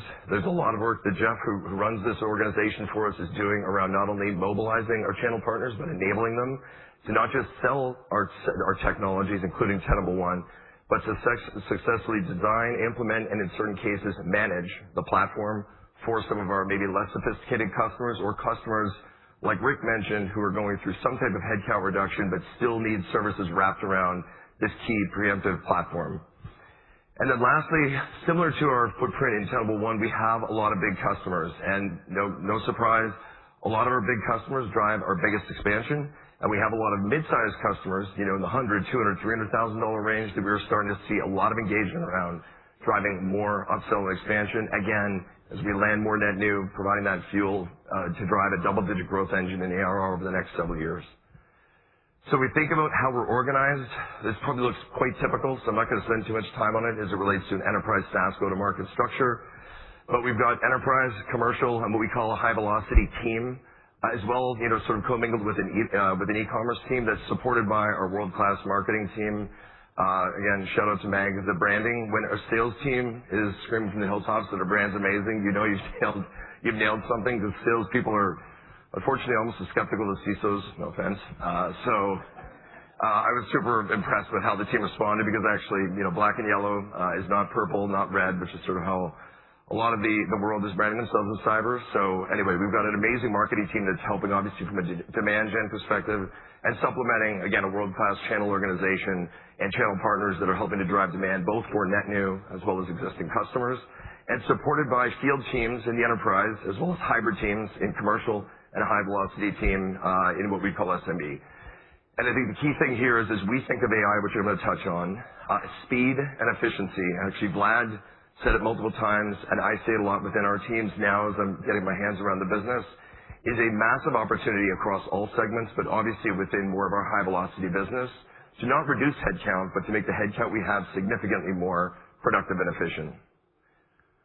So our world-class partner ecosystem, again, pretty typical for an enterprise SaaS business. We sort of have three pillars. I think the one thing to call out is you shouldn't be thinking of a partner, let's say like GuidePoint, as living in one of these buckets. Many of our partners live in two of these sort of capabilities, and that's pretty normal. I think as those businesses modernize and they look to provide more what I'll call round-the-box, around-the-solution capabilities, they're not only going to resell technologies, but they're going to implement and in certain cases manage them.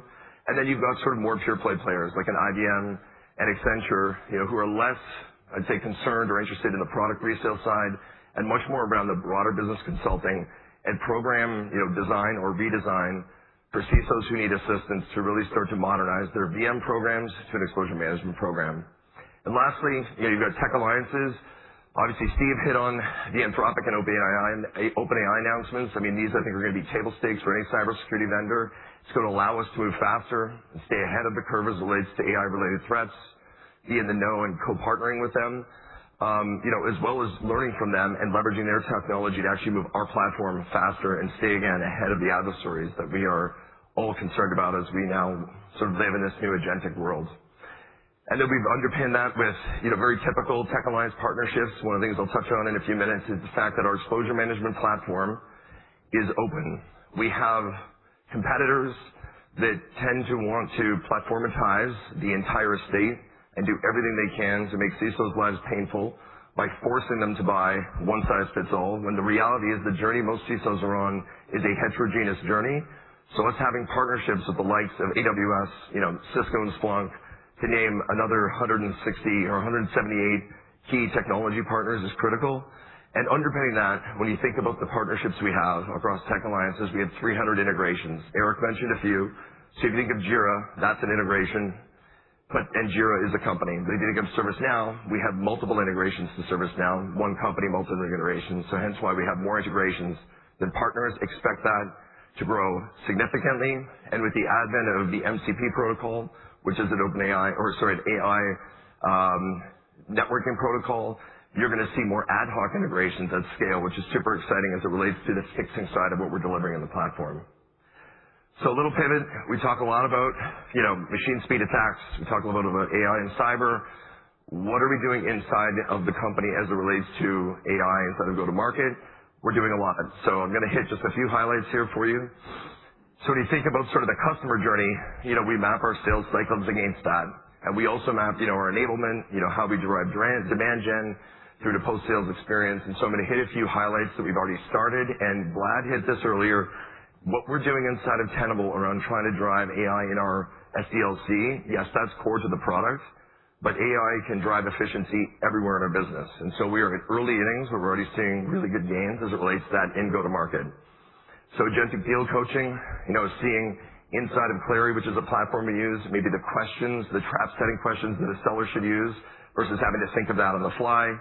You think about click-to-chat, sort of table stakes capability, but how can we use agents behind our click-to-chat platform to now streamline how our sales development reps get back to customers within machine speed where appropriate?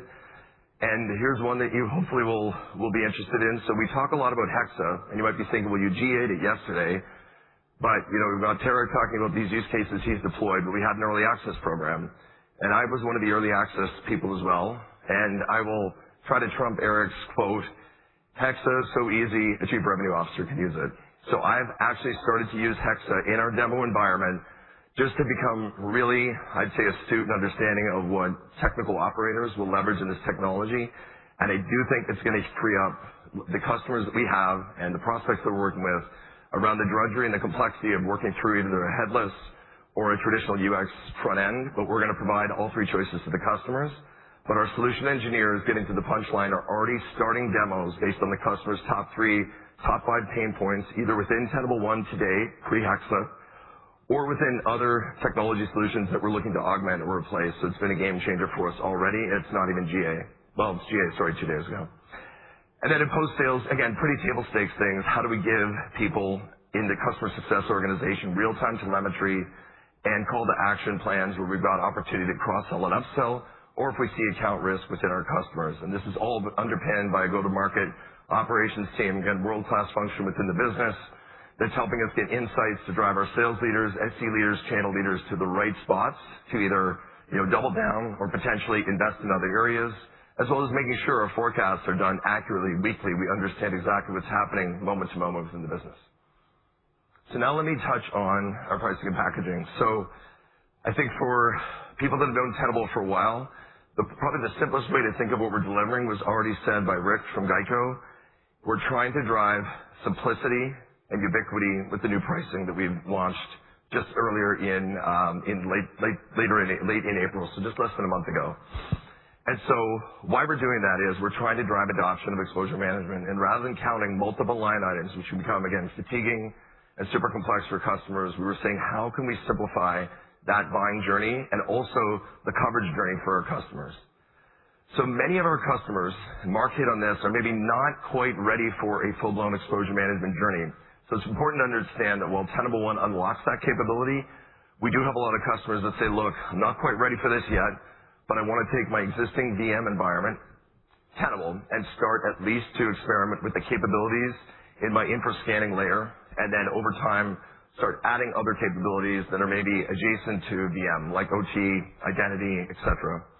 And so when we think about the sales motion that we have, which I'll touch on the next slide, it's really trying to get siloed VM security tools, and if it's Tenable, it's, let's say, Nessus or SC or IO, or if it's one of our competitors, their legacy VM technology, and get them to exposure management. It doesn't mean that VM goes away. Just think of it now as a use case, a vertical use case under a horizontal capability for Eric's slide that is exposure management. And the packages, we're not getting rid of VM. We still have customers that use it, need it, but the packages now are traditional security products from a VM standpoint with 2 exposure management packages, Foundation and Advanced. And in the case of Foundation, just think of all the sort of basic or standard capability of an exposure management platform. And with Advanced, we get into more sophisticated use cases. And in the case of Hexa, both packages include Hexa, but in the case of Advanced, you get significantly more usage in that package. So the price per asset is higher. I think Matt's going to touch on sort of the economics that we're trying to deliver with the pricing and packaging.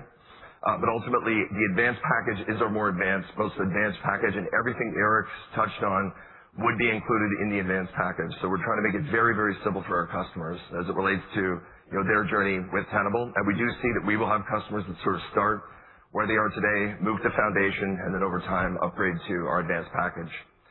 So when you think about the on-ramps into the platform, there's really 3 simple ways that I like to talk to our sellers about it as we've kicked off, me joining the company, being a few months in.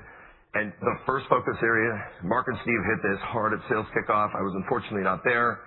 It was amazing, but still, it was good to sort of, ride their coattails off a key focus area for the company, which was getting our existing VM base to Tenable One as fast as possible.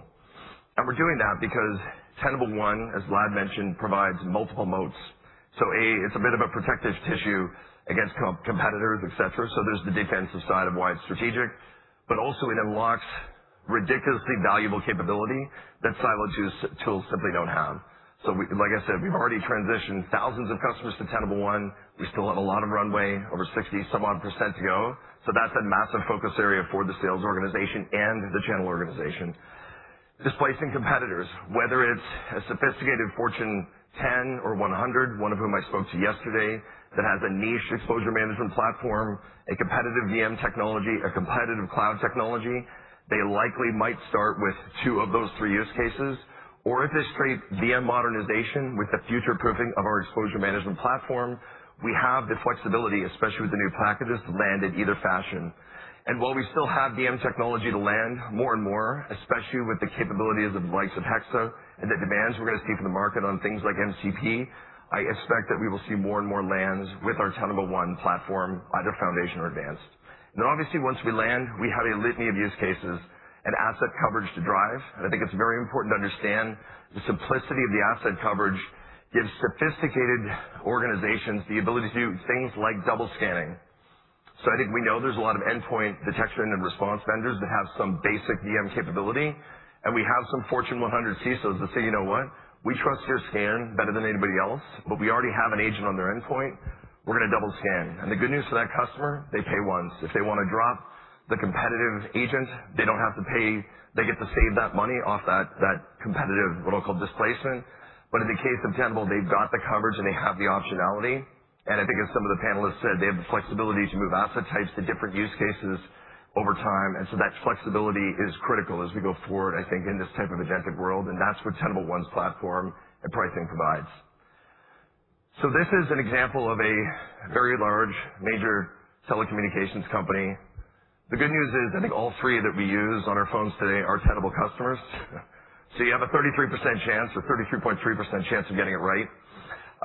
And this is a customer that's been with us, I think, since 2017.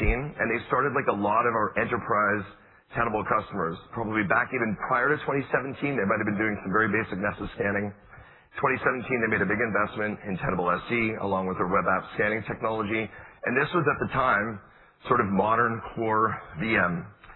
And like I mentioned earlier, you've got customers at different stages of their journey. This particular customer, like many Fortune 500, I would argue to their credit, was already doing exposure management in a call it, version -1.0, in that they had various sensors like ours and others. They had a SQL database in the back end and a Power BI front end with a lot of bubblegum and tape to drive workflow to do remediation that mattered days and weeks. Because we know that has to be collapsed now into minutes and hours.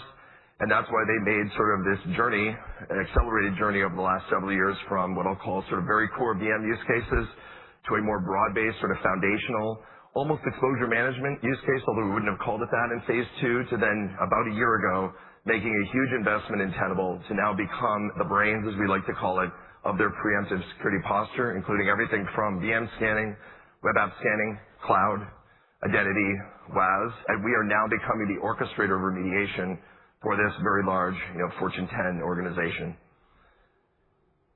So just to wrap up before I hand it over to Matt, 3 focus areas that we've got our go-to-market team lined up on over the next 8 months as we finish the year, but I anticipate these are going to be similar themes. The tactics may change over time. Number 1, land with Tenable One. Number 2, migrate and expand our VM base as fast as we can from VM to Tenable One. And then lastly, how do we deliver speed, scale, and efficiency in go-to-market with AI and automation? And that's going to be, I think, a big factor as how we continue to get leverage on the income statement, still invest in sales capacity, but become smarter and smarter with how we have supporting capabilities in the business, allow our sellers to do what they do best, which is be in front of customers and position and sell Tenable One. So with that, I'll hand it over to Mr. Brown. He's going to come on stage and take us home.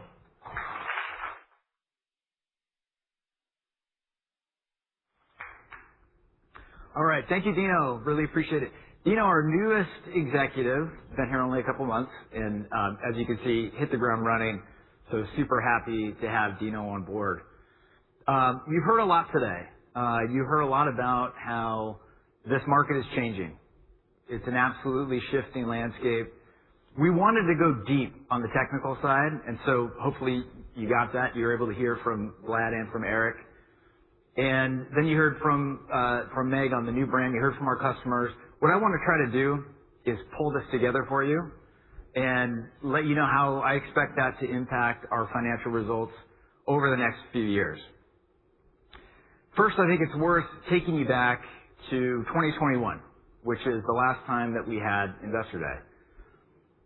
Back in 2021, really exposure management was a collection of a whole bunch of different sets of tools, right? We had VM, we had Web API, cloud, identity. But these were all operating somewhat independently. It's pretty different today. Today, we have a unified platform, which you've heard a lot about. That platform is looking across all of the different asset types that customers have. It's focusing on what matters most, and then it's tying it together with agentic capabilities that help orchestrate remediation. That's a big change from 2021. We've come pretty far. We've also come far from a financial perspective. So back in 2021, I'll go a little deeper. Steve touched on this already, but I want to drill into each of these areas a little bit. Our revenue back in 2021, $541 million. Today, at the midpoint of our guide for 2026, we've now smashed through the $1 billion threshold, growing at 15% CAGR over that period of time. Pretty impressive growth. How about from a profitability perspective? Even better. Profitability has grown from our op income back in 2021, $51 million, 9.4% of revenue. Fast forward 2026, midpoint of the guide, we're now expecting $257 million in operating income. That's at 24% of revenue. It's an impressive 15 percentage point growth over those 5 years, so averaging 3 percentage points per year. With that increase in profitability comes an increase in cash. Unlevered free cash flow grew from $95 million back in 2021 to now more than triple that. We're expecting $290 million of unlevered free cash flow in 2026. That's a 25% CAGR over that period of time, more than 9 percentage points of growth. So really impressive. We've come pretty far. Today, as you heard, we've got over 40,000 customers that span 160 countries.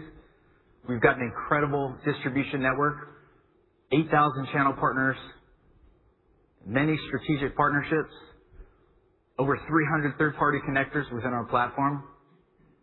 So we've come a long way since 2021. But we also believe that this is really just the beginning. So like I said, we drilled deep on some of these technical aspects over the last hour and a half. You've heard about where we've been, where we are going, and most importantly, what we're doing to help our customers stay safe. So these are exciting times for us at Tenable. Also really exciting and challenging times for our customers. You've heard about how AI is changing the attack surface. There's a proliferation of vulnerabilities, but these can be addressed with our Tenable One platform. As Eric laid out really nicely, step one is this first layer. It's the surfaces and signals. It's continuous discovery. Step two, it's making sense of this noise with the exposure data fabric. Step three is orchestrated remediation with Hexa. This is our key differentiator. Remember, the challenge for our customers is not discovering new vulnerabilities. The challenge instead is figuring out which of those vulnerabilities pose a risk to them in their specific environments, on their assets, with their configurations. It's those specific risks. Then the challenge is prioritizing them and fixing them. That's what Tenable One solves, and it's never been more important. To really lean into the opportunity, Dino touched on this with our new pricing and packaging. We knew that we needed to drastically simplify the pricing. And he talked about, and actually our customer panel did a really fantastic job as well, discussing not just the benefits of Tenable One and of Hexa, which is, by the way, only available on the platform, but also this new simplicity of the pricing. This has been a pretty significant change. It reduces friction. Very important to reduce friction not only for new opportunities, but also for expansion. In the past, customers wanted to switch and mix and match assets in the middle of a contract term. They have to go through new approvals in the PO and procurement process. We don't want that friction. We've eliminated that. Now, with it comes an uplift in price. Tenable One Foundation is new. From going standalone VM to Tenable One Foundation, it's a 6 percentage point price uplift. Going from standalone VM into Tenable One Advanced, it's a 60% price uplift. But the price uplift, a little bit like Dino touched on, is really just the beginning. What we're expecting is that expansion becomes far easier. Once those VM customers are into Tenable One Foundation, they can much more easily expand within that platform and also much more easily upgrade to Tenable One Advanced. That's the goal. And importantly, Hexa AI is only available in these platforms. So while it's still pretty early, you've already heard positive feedback from some customers. We're getting positive feedback from our customers and from our sellers. Okay, so why does it matter if a customer migrates to Tenable One platform? Well, first and foremost, and importantly, we know that it's a better customer experience. So clearly better for the customer, but it's also better for Tenable. And here's why. We know that our Tenable One platform customers are our more strategic customers. They have longer contract durations with us. On average, 10% longer than non-platform customers. We know that our Tenable One platform customers spend more with us. We have a higher ACV. Tenable One customers spend 2 to 3 times the annual contract value compared to non-platform customers. We know that our platform customers have a much greater opportunity for expansion. Our Tenable One platform customers expand at double the amount of expansion compared to non-platform customers. We know that it helps from a competitive differentiation standpoint. When we're in head-to-head bake-off competitive situations, whether it's in a new situation or in a renewal deal, we have consistently higher win rates when we lead with the platform. Finally, we know, as I mentioned a minute ago, there's an attractive price uplift. Anywhere from 6% to go from VM to Tenable One Foundation, all the way up to 60%. Again, and that's just on price alone.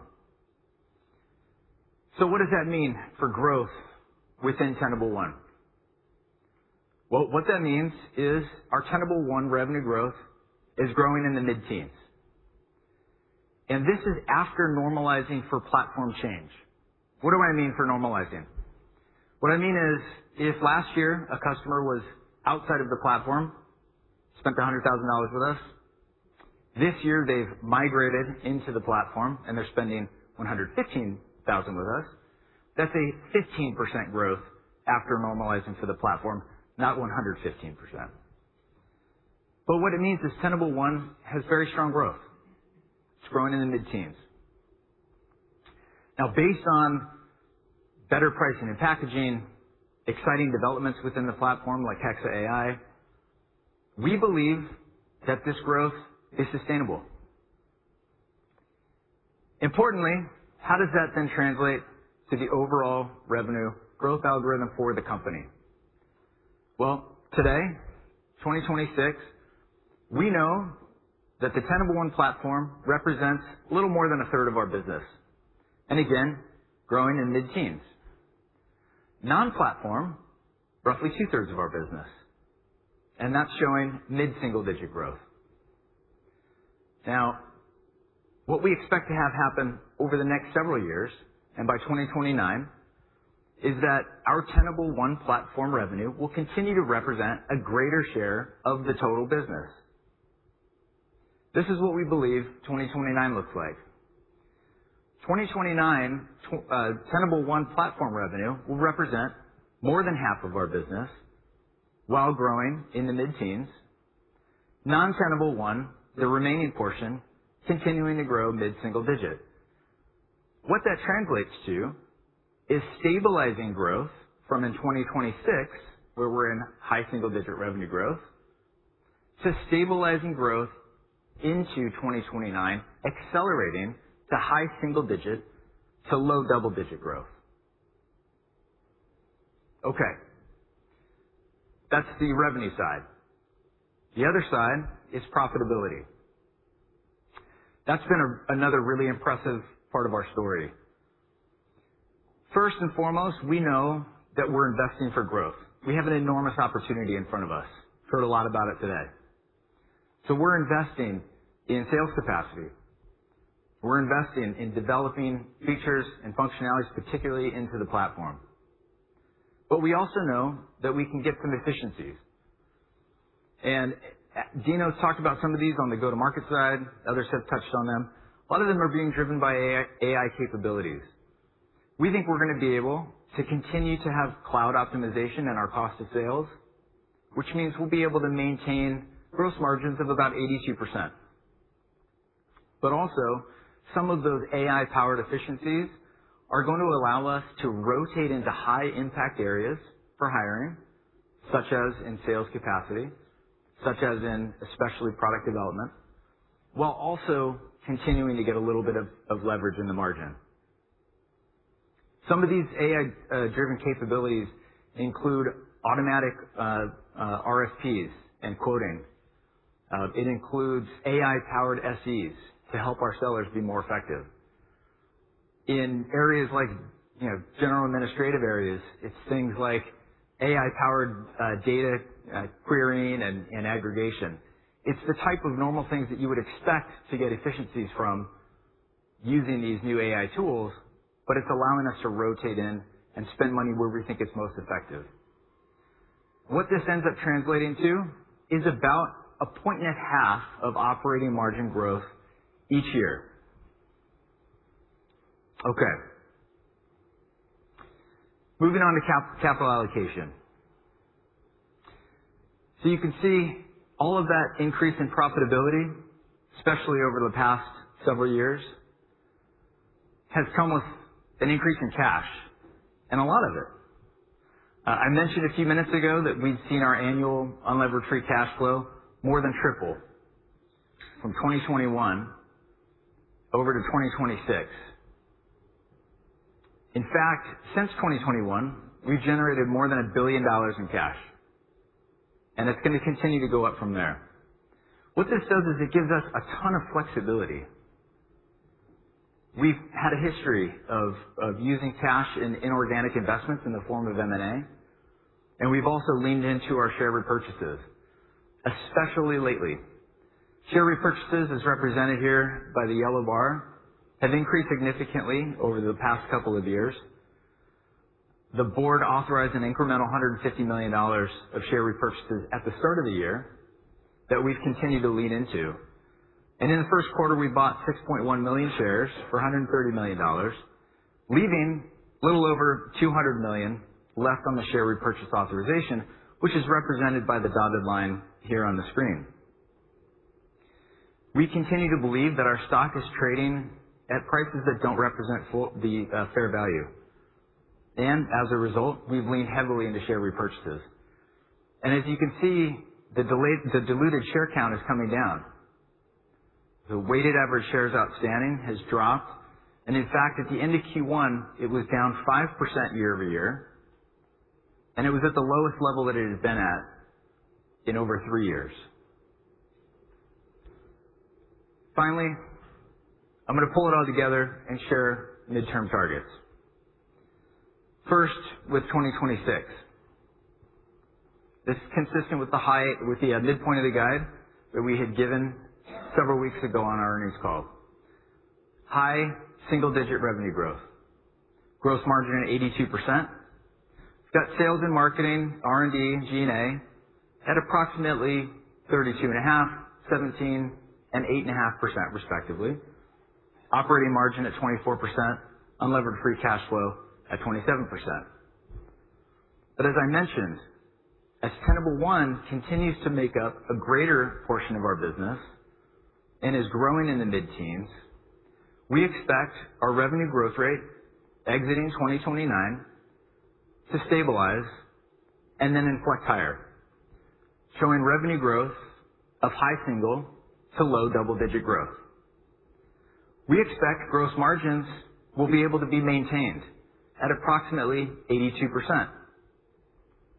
And within OpEx, we expect to get about 4 percentage points of leverage spread out across sales and marketing, little tiny bit in R&D, and then some in G&A as well, resulting in operating income, operating margin of about 28%, unlevered free cash flow of 31%. And that means we hit Rule of 40 exiting 2029. This translates to about 1.5 points of margin growth, as I mentioned before, from 2025 to exiting 2029. Okay, I think I made up some time. So I know that we are going to open it up for questions now. We're going to have to get set up with some chairs. So we'll go take a quick 30-second pause, and then we'll get Q&A going and invite everybody else back up here. Thank you. Ashley running around here, so. Where do you want us? You guys. Oh, the hands are up already. Yeah, I love it. yeah. Come on up Great here. face. All right. All right, we got lots of questions. Love it. Jesus. Good. Great. Thanks, Rudy Kessinger, D.A. Davidson. Thank you guys for hosting. Matt, one metric you didn't touch on that I wanted to ask about was gross retention and how that's trended over the last several quarters, particularly as it relates to large platform vendors. We hear it in our checks all the time, CrowdStrike, et cetera, showing up in deals. And I'm curious, as you think about going forward, what is the risk on the standalone VM side growing slower than that mid-single digits? Because I think on the Tenable One side, I think with everything you guys have talked about, I could actually see upside for that mid-teens growth. But I think where I see the risk and where a lot of investors would see the risk is on that standalone VM side. Yeah, great question. So gross retention has been remarkably stable. That's something that we've seen quarter after quarter. As you know, we disclose our net expansion rate, and gross retention is a component of that. Of course, the rest of that component is expansion. And even that rate, we are beginning to see signs of stabilization, right? You know, over time, that rate has been coming down. Underneath that, gross retention, remarkably stable. And our expectation as we make our way through the year is that that rate in total, the total net expansion rate, stabilizes as well. So that's kind of first piece. Second piece, the mid-single digit growth on non-platform has also been quite stable. So being able to understand the dynamics and the opportunity as we see it is we feel there's a solid floor. And the opportunity for us now is to really lean into that growth, particularly in the platform. And then you're essentially shifting 20 percentage points of mix from platform in 2026 to exiting 2029, growing in that mid-teens rate to get that incremental 2 to 3 percentage points of revenue growth in that period of time. And one last point. VM and exposure management especially is more important in the agentic era. There's more applications, more infrastructure, more identities, more agents, consequently more risk and more threats and more exploits. The number of vulnerabilities is increasing dramatically. There's 300,000, I think, since 1999, 50,000 new CVEs added last year. NIST is no longer enriching CVE data. They can't keep up with the proliferation of new vulnerabilities. We're entering an era unlike any other. So exposure management is going to be more important. VM is absolutely foundational to that, and it will provide tailwinds to growth, and we're confident of that.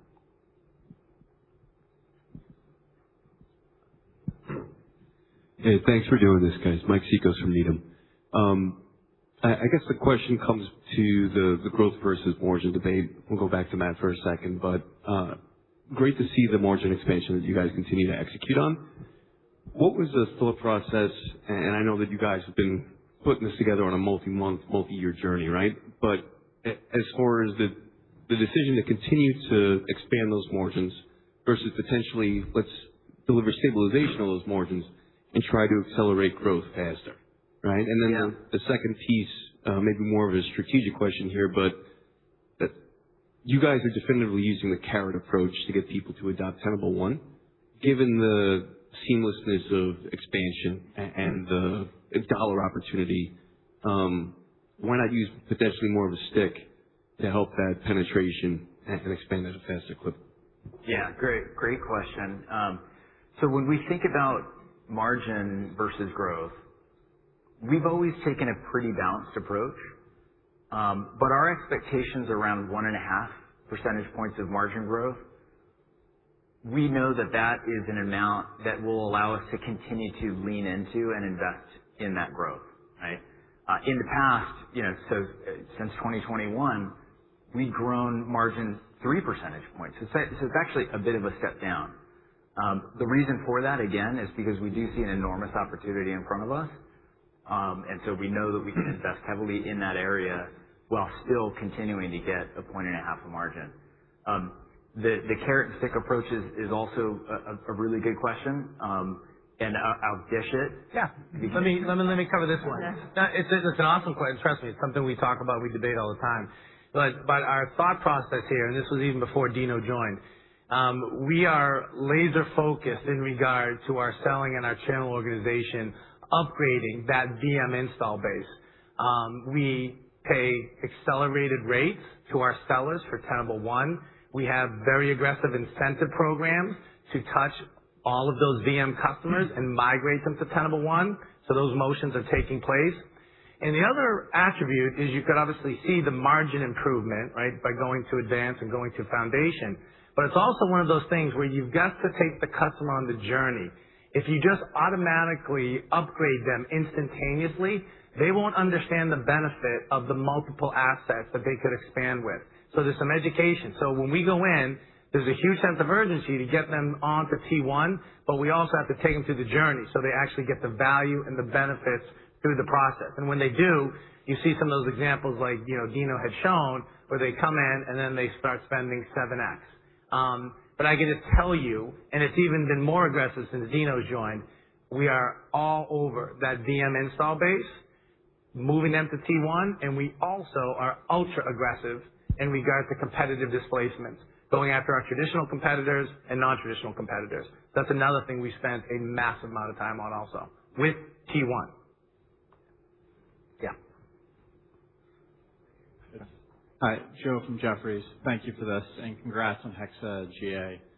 I think you made it extremely clear why the lab vendors are friends, not foes. And I know you're embedding Anthropic, but I imagine you also have your own AI. Can you just talk, when we think through Hexa, how much is embedded Anthropic versus your own AI? And I ask that more because I imagine a lot of your exposure management competitors will also be embedding the lab vendors. And so I'm just curious on the differentiation and the secret sauce on that side. Yeah, I can take this. So the first thing I'd say is that it'll get a little nerdy in the answer, but Hexa is a model agnostic agentic harness. So we built it to run multi-model. In fact, today we're running on a couple of different Anthropic models in production with customers, and in our labs we're doing things with other models as well. And so of course the models themselves are quite capable, but there's quite a lot of I'll say IP in the tools exposed to the models, how the data is fed to the models, the context created, when you use one model versus another model, ensuring that the outcome, that the customer wanted when they said go do a thing is actually the deterministic outcome that was created. And of course, it's early days still, so our expectation is that the foundational models will continue to get better and better and better, and the faster the better from our perspective. But at the same time, you've got an acceleration of the complexity of tasks that customers are wanting to entrust to things like this. And so I expect that the gap of value that harness brings stays robust as far as the eye can see. And some AI exposure too. Stuff we're doing with AI exposure is pretty powerful also. Yeah, for sure. Yeah, the AI security side and helping see the AI infrastructure and all the different attack paths that are there as well. Hi, Nita Marshall from Morgan Stanley. Because a lot of the conversation focused on kind of allowing customers to move at the pace that they're comfortable with, but how much of their is an acknowledgement by your customers that there's just going to have to be kind of more reliance on kind of automation of these systems in order to kind of protect themselves. And, as you've been doing beta with customers, like how quickly do they kind of rely more on the automation? Thanks. I'll start, and then others can kind of jump in here. We talked about certainly in the agentic era, we'll see a proliferation of vulnerabilities. And the one thing that's clear, I think Mark shared the stat, is that mean time from vulnerability discovery to exploit is 1.6 days. Talking to a lot of customers here today, CISO security executives, look at the SLA time. It's not 48 hours. It's not 7 days. It's not 10 days. It's not 30 days. I think Eric mentioned, according to the Verizon breach data report, it's now 40-plus days. Number of vols is going like this. Mean time to exploit is going like this. It's down dramatically. And this is really all about survival. I think what was considered possibly taboo years ago, which is get tickets in the hands of humans and let them do the fix, let them identify the risk, doesn't scale in the agentic era. So I think customers are now, I would say, forced to move at machine speed, are willing to accept a little more risk. They don't want to blow up things downstream. We're seeing the transition to assisted remediation, but we know autonomous remediation and orchestration is coming, and it's where you have a repeatable process, where there's clear governance and guardrails, and where you think the risk downstream is minimal. But we are on this journey, and AI is taking us there, and we're leading our customers in that direction. Maybe just to build on that slightly, this is actually the exact reason why we have levels of autonomy within Hexa, and customers can choose the right level of autonomy or automation they'd like for a specific task, and according to their kind of where they are on the maturity curve. And another kind of thing to keep in mind, while right now we're kind of talking about what's going on with vulnerabilities are coming and all that, we can actually decouple, right? Customers, once they get going with this autonomous remediation, we don't have to wait for yet another wave of vulnerabilities. The job to be done does not change. Like the job to be done in exposure management stays exactly the same. And customers, as they keep going, like imagine a flywheel that just keeps going faster and faster and faster as things become more autonomous in the right context in the customer environment, right? And with time, customers will actually be able to get ahead of the breach, fix their security hygiene, regardless of whatever threat or vulnerability is going to be released next. Hi, this is Jonathan Ho from William Blair. Just given the clearly growing importance of your platform, the significant capability gains that Hexa adds to that platform, and the broad proliferation of assets that we expect, I'm just trying to understand why we can't see even faster growth than what you're talking about today. Is this just broadly conservatism, or you're looking for more visibility? I'm just trying to understand why it wouldn't be faster than sort of those growth levels. Steve's smiling. Matt, you want to take that? Sure. I'll take the easy one. Look, I mean, that's absolutely our goal. I mean, we're extremely optimistic in not only where I think the market is, but where Tenable is specifically positioned in it. So clearly a huge opportunity, but also somewhat early days, right? This stuff, the pace at which things are changing and happening really, really fast. So Hexa GA 2 days ago, Mythos preview was released on April 7th, right? And so here we are, in near end of May. Things are happening quickly. Clearly, though, we think we've got the right strategy. We think we have the right approach. We think we have the right products. We think we have the right team. And so I'm extremely optimistic. I think the future is very bright. I don't think we need to get ahead of ourselves on where we think it's going. I think that's me. Roger Boyd with UBS. I wanted to come back to the automated response question we were just talking about a second ago. How much of that toolkit do you want to own yourself? And I know you launched patch management last year, but a lot of the conversation today was around how keeping up with patches becomes increasingly difficult. So how are you thinking about the broader kind of realm of remediation that includes things like configuration management, asset isolation, as far as enabling that automated response? Thanks. We're definitely leaning into that pretty hard with Hexa, and Hexa enables that in a bunch of new ways that would have been really hard to do a year or two ago. Again, a couple of demos we showed, if you're walking or if you have the opportunity to walk the floor, I guess the floor's closed now. But there were a bunch of our partners showing some of those those capabilities as well. You'll see more from us pushing in that direction. Hey, it's Sackett at Barclays. Thanks so much for hosting the session. I want to zoom out a little bit and Steve maybe touch on what you were talking about with more vulnerabilities and whatnot, right? So one of the earlier slides kind of had you scan, you find vulnerabilities, and then you patch. I want to dig into each of those from just a value perspective, right? Scanning is something that I don't think frontier models want to do, nor do enterprises sort of trust any old model inside. So that's good, right? I think there's clear value there. But just to push a little bit to make sure the question's asked, for finding vulnerabilities, does more of the value shift to the frontier models since they're finding vulnerabilities faster, right? But on the other side, do you capture more value from patching, which now needs to be done at machine speed? So there are a couple kind of shifting values here, it feels like, in those three processes, if that makes sense. Maybe I'm thinking about it wrong, but I'm curious how you think about that. Yeah, I'll start and others can kind of chime in here. But, there is a clear distinction here. Number one, so first of all, I want to be very clear. What we do is more valuable and more important in the agentic era.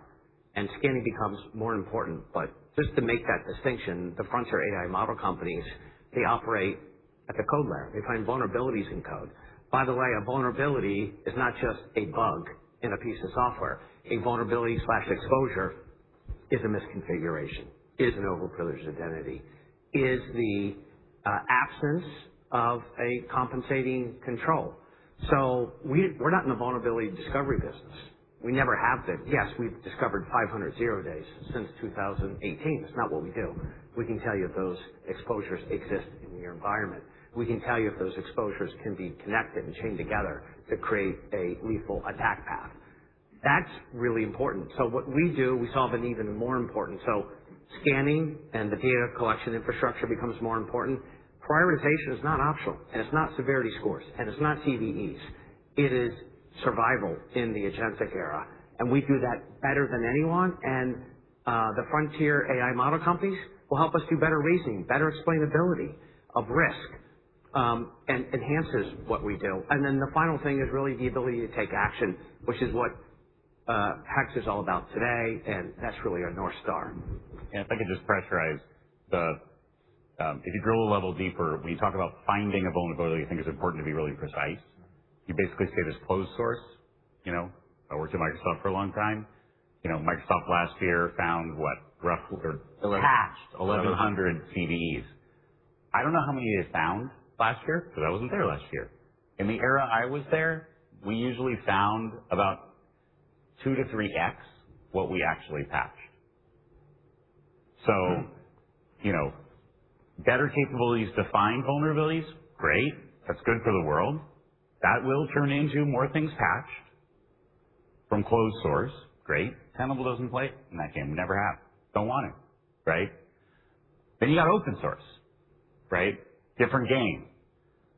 There, while some open source libraries, I don't know if people read the curl article a week or so ago. Curl's one of the popular open source packages, has a particularly conscientious set of maintainers who've been actually pretty aggressive at using frontier models over the last few years, and of course the many cool tools that existed before there were frontier models.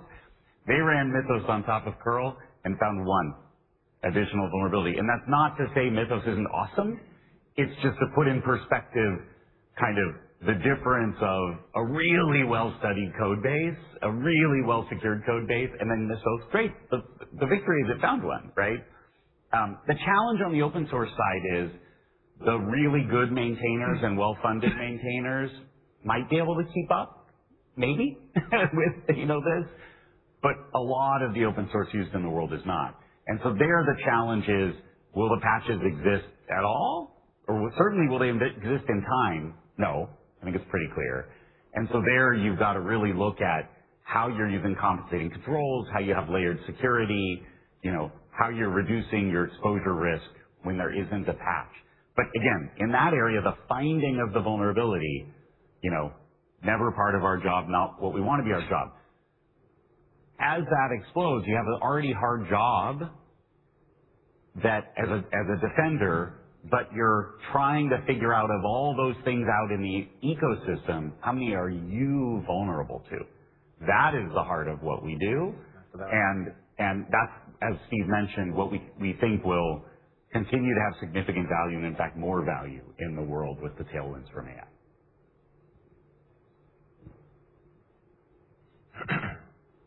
All right. Thank you. Brian Essex from JP Morgan. Vlad, I'd like to ask you a question, actually. So, historically, vulnerability management hasn't been at the top of the priority list of a lot of enterprises, but I'd love to hear your observations. With those that have adopted Tenable One, what has their practice been for the percentage of assets that they scan throughout their networks? And then part B of that question is, do you share that exposure with maybe some of the EDR vendors that are moving into this space? Yeah. So there are a couple of points here.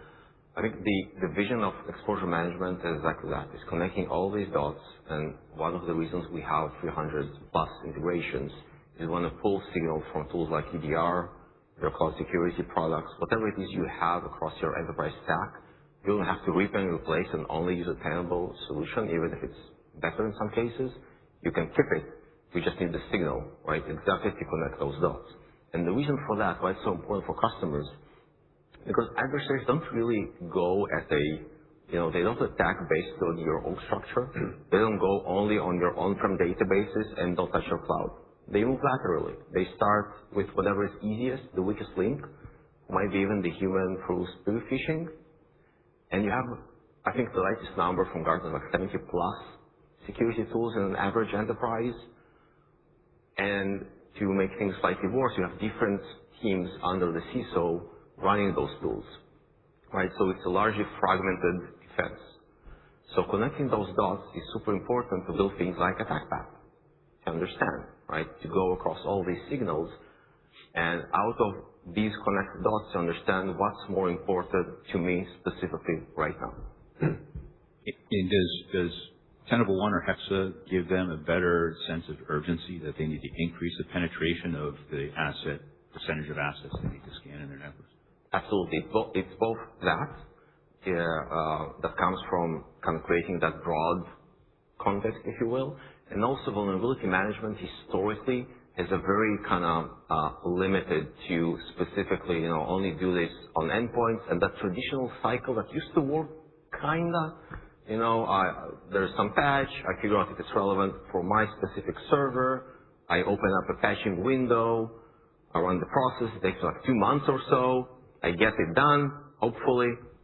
Right? But again, this is still relevant, but it's like one piece of a much bigger puzzle.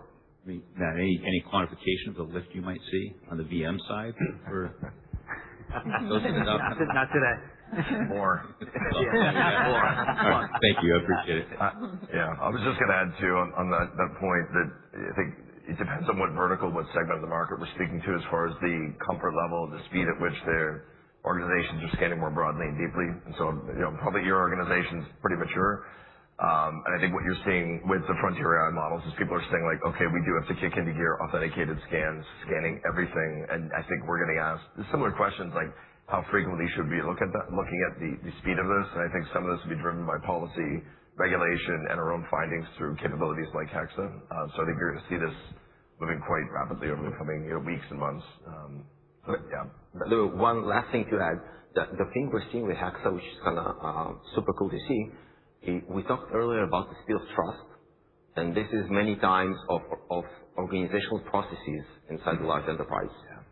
So if people see what Hexa can do for them, right, it allows our practitioners to actually show that thing to their management chain, and it literally opens the doors to adopt more and more cycles, more and more levels of autonomy. And again, that cycle is something that just keeps going.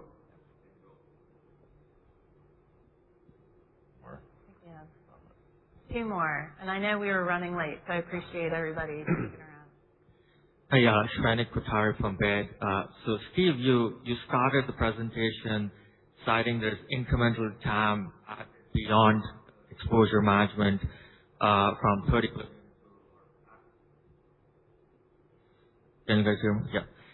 So added almost 100% over and above the exposure management to AI attack surface. So my first question is, are you already seeing the funding urgency and timing show up in terms of unlocking these budgets from that AI governance bucket? And part two is some of the broader platform players are starting to play in by leveraging their exposure workflows and aggressively leveraging flex models to draw down pre-coveted dollars, also across modules.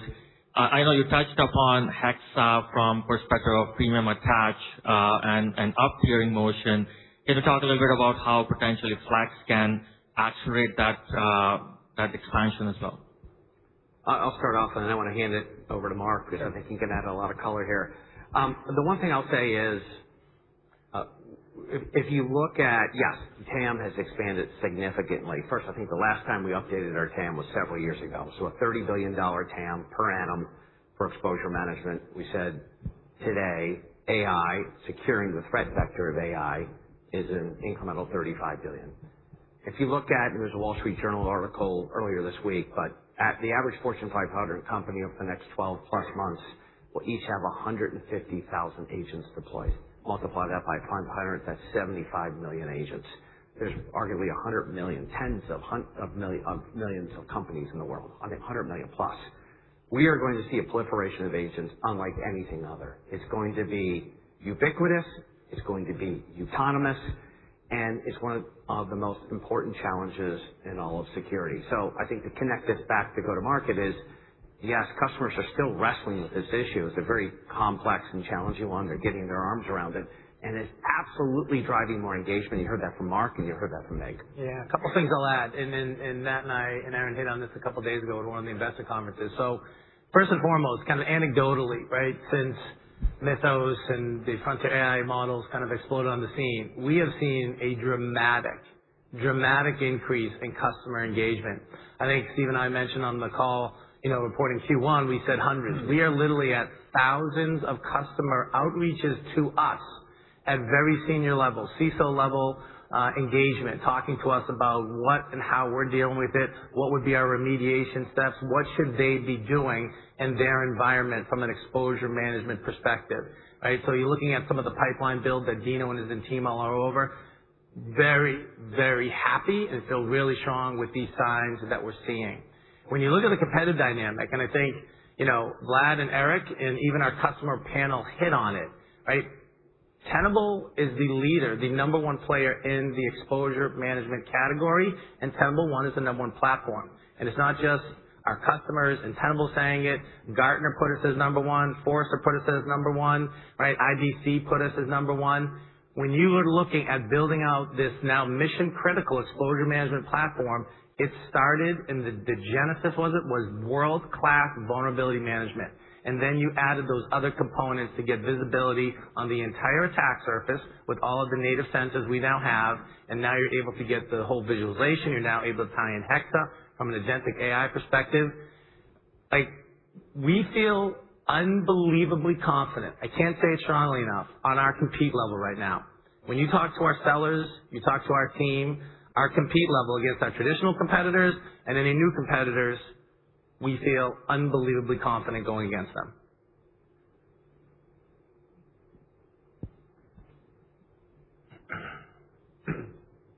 Hi, guys. Richard Poland from Wells Fargo. Thanks for taking my question and hosting us today.